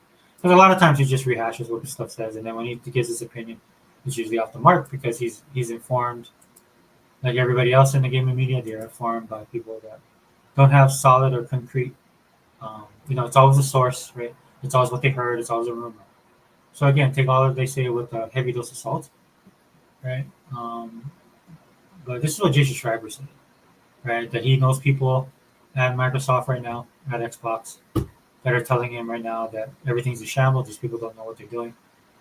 Find it very hard to believe, given that Xbox is owned by Microsoft, which is a $3 trillion company. You can say stuff is in flux, stuff is in fluid right now, right? Because of various factors. I'm pretty sure because you see it across the board. There's a lot of games that are being put out there that are not selling as well as people thought they would sell, that people wanted them to sell, and more importantly, that they should be selling. Right, the last one is the most important because that's when you deal with the actual profit that they can make on these games, right? Because all of this stuff costs money to make.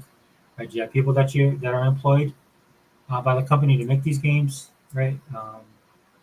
Again, I've been using this way too much, but they're investing, and they need to show some kind of profit, right? And help keep the lights on, right? And when people are not buying games, because again, gaming is based on disposable income, the economy of gaming, the economy of pop culture. There's very few things in this genre, in these various genres of pop culture that is self-sustaining, right? And then money's moving around. I hear people complaining. They're saying the problem is the gas games. People are just buying one game and just being in the ecosystem. That's not the problem of the game itself. That is your fellow gamers, quote unquote gamers. Right? That's the people because they're the one driving this, right? If you're a company and if you have a business, you know that you go where the money is. Though I have to say, I've been proven wrong these last couple of years. Thank you, Disney, for opening my eyes. Thank you for the local shop that I go to that for some reason never never restocks the energy drink that always runs out, but they have 500 million drinks of the one that doesn't. And I understand. Look, there's a shipping. It's just not a one for one. But in a lot of cases, like when I was coming up, dude, you make sure you get the product on the dead selling if you want to stay profitable, right? Just so David, to your point, what you were talking about earlier, David. Um, some of this is on the developers and the publishers as well, man. Yeah, 100%. That's a great statement. 100% agree. If these guys are gonna, if they want your money, man, they're gonna have to produce, and that's the thing that people are struggling the most at, right? Is because people are producing good stuff. There is good content being made. There is course correction with all the within the industry, whether it's movies, music, and comic books, or well, not comic books per se, but comic book movies, right? Like these people are starting to come around and they're starting to realize, right? But because of the way things are now, and they've look, this is what you were told when you were growing up, man. Present yourself a certain way, because once you get your reputation, right, people expect certain things of you, whether good or bad, right? And so you kind of help with that by the way you present yourself. And so these guys have been presenting themselves very badly, very poorly. And it's not just across the quality or the woke stuff; it's across all avenues, man. You know, the way missing launches, not having complete games, charging upcharging. Just like took my kid went to McDonald's. She wanted to have the hot fudge sundae. Went over there to buy the hot fudge sundae. It was like $1 more, and they cut it in half. And I was like, no, no, no, no, no, no. That's not how I operate. You know, not only are you charging me more, you're giving me less, and nobody's gonna pay for that, guys. I don't care if it's video games, food, whatever it is. David says, I have a feeling after it launches, Metaphor will come to Xbox Game Pass eventually. Yeah, because it's not. I would actually, like I said, I played the demo. I'm probably gonna go and buy it. And honestly, I say probably. The only thing that make me hesitate has nothing to do with the game. It's just my backlog. Yeah, I'm pretty sure that it'll come to Game Pass. But I do. But I will show my support for Atlas. Atlas was Atlas, right? For their company, man. I mean, of course, the Sega combo, right? I'm a big Sega fan, but they've always put out stuff that to me always stuck true to the products that they love to produce, the games they love to make. And I love the quality. I love their style, man. Their style is off the chart, and there's a lot of uniqueness to the things that they do.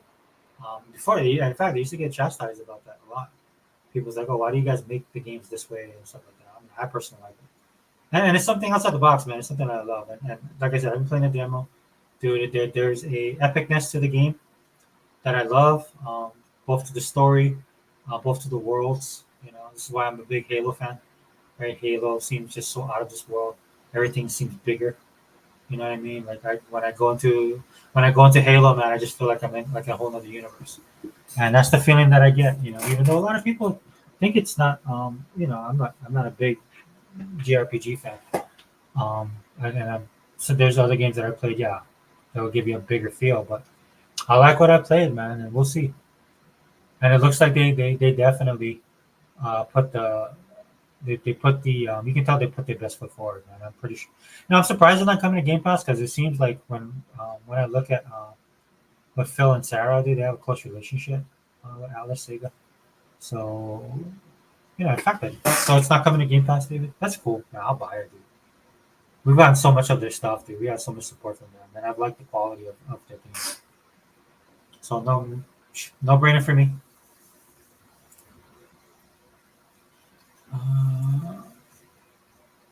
Yeah, but then once again, guys, look, at the end of the day, this stuff will affect you, right? In the sense of if you like the product and if you're a gamer, number one, you like Xbox, you like the brand, you like the gaming, you like the services they provide, right? So why listen to people that hate the brand, hate the console, which Xbox would die, or people that are ill-informed, uninformed and ill-informed, right? That are just going what everybody else is saying, going with the flow.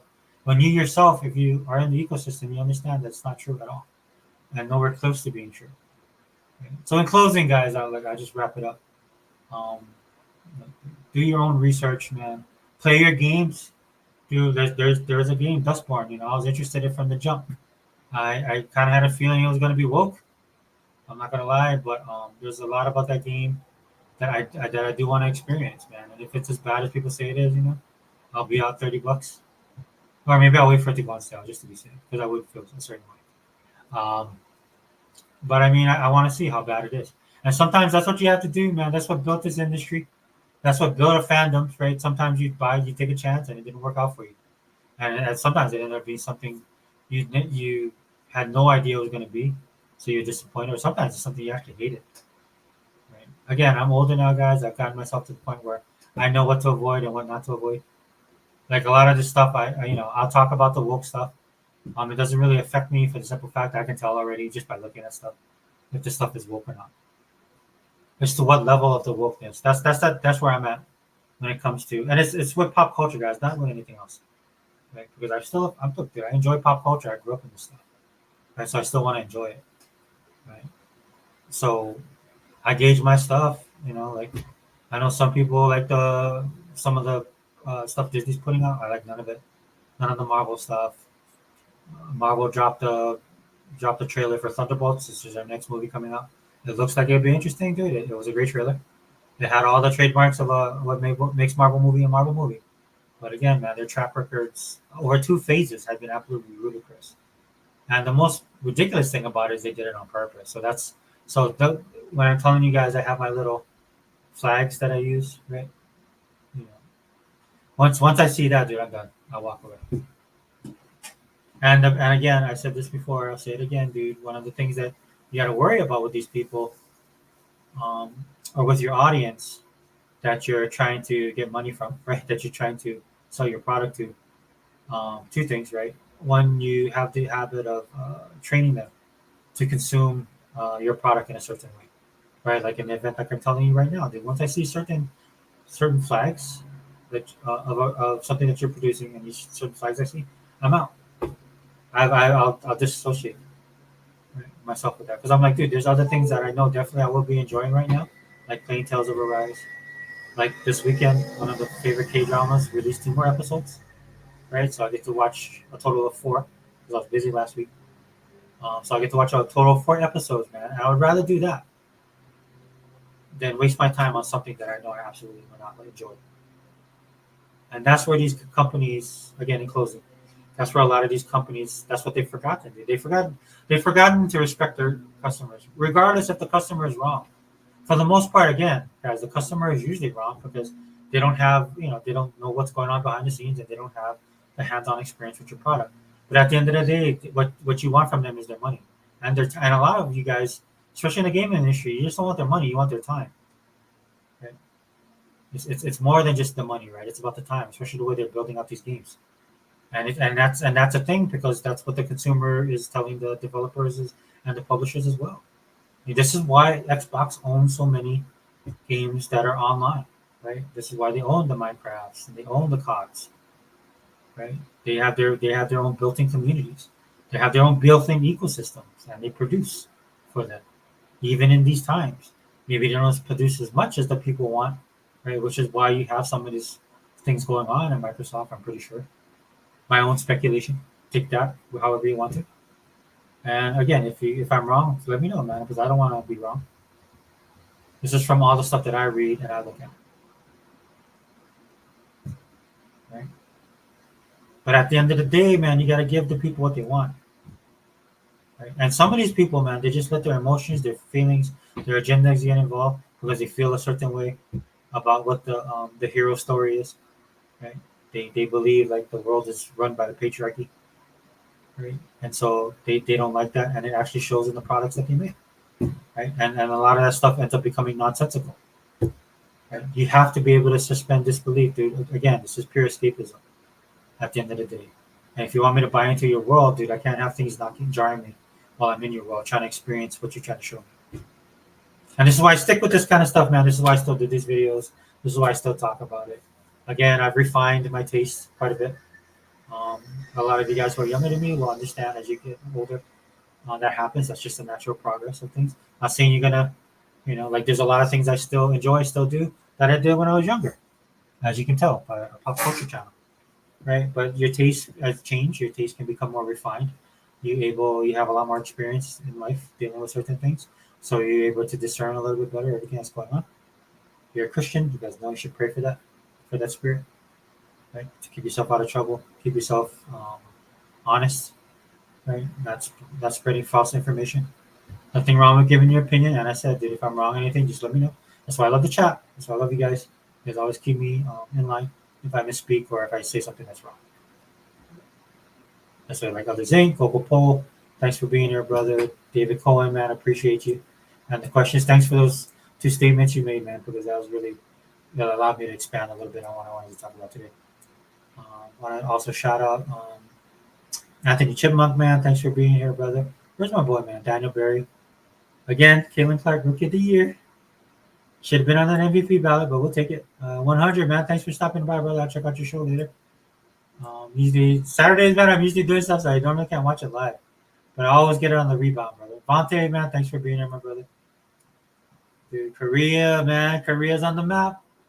Korea's on the map. Dude, I saw a story where Final Fantasy, that digital collection that Xbox put out, is number 8 on the charts over South Korea. Right, so we just need Xbox to come along and start, the translations, man. Put a little. I know they have. I think they have. They should have an Xbox Korea. But let's start expanding out over there, man. Loved again Tokyo Game Show, man. Go. You can watch the live event that Xbox did. You can see the coverage that some people have been talking about. You can look at our podcast. But definitely, there's people that actually showed up and showed out. You can watch videos online. I've been doing that too with YouTube. Seeing people walk around the convention, man. It took me back to Tokyo Game Show in a better time, right? And a lot of excitement, man. Well, at least for the videos I saw, people out there, man, hustling, right? You had the booth babes, so I love watching Tokyo Game Show. I missed that, dude. There's a lot of this, it adds. I was telling my daughter we were watching, and I was like, this is the precursor of like how cosplay got better, man. Because a lot of the people, as you guys know, if watching Comic-Con and watching E3 all these years, growing up as a nerd and a geek, right? These guys were the precursor of what made cosplay so good now, right? Because they showed that you can look good and actually be in cosplay, or be in uniform, or be a character, right? Because these guys most of these women were doing, that's their side hustle, right? That they were models, right? But what you got, I mean, if you appreciate gaming art and just comic book art and art in general, from an animation perspective, especially, you would appreciate that a lot, right? The closer that you can look to the product, that's because I come from a time where, you never thought you would have got the Spider-Man that you see now, or the Wolverine that you see now. Hollywood would take this stuff, and of course technology and stuff like that. But these people had their own ideas. They want to make the character. They want to write the story for the character, which is nothing like the comic book. And so we've come a long way, guys.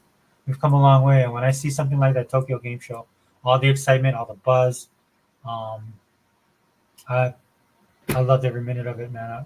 I got a couple more videos to watch, and plus you got to see stuff that you won't normally see in the show, man. There's a lot of again, PC mobile's big over there, man. There's some displays that you get to see, man, because these guys have been going all out this year. I had a good time. I'm still having a good time.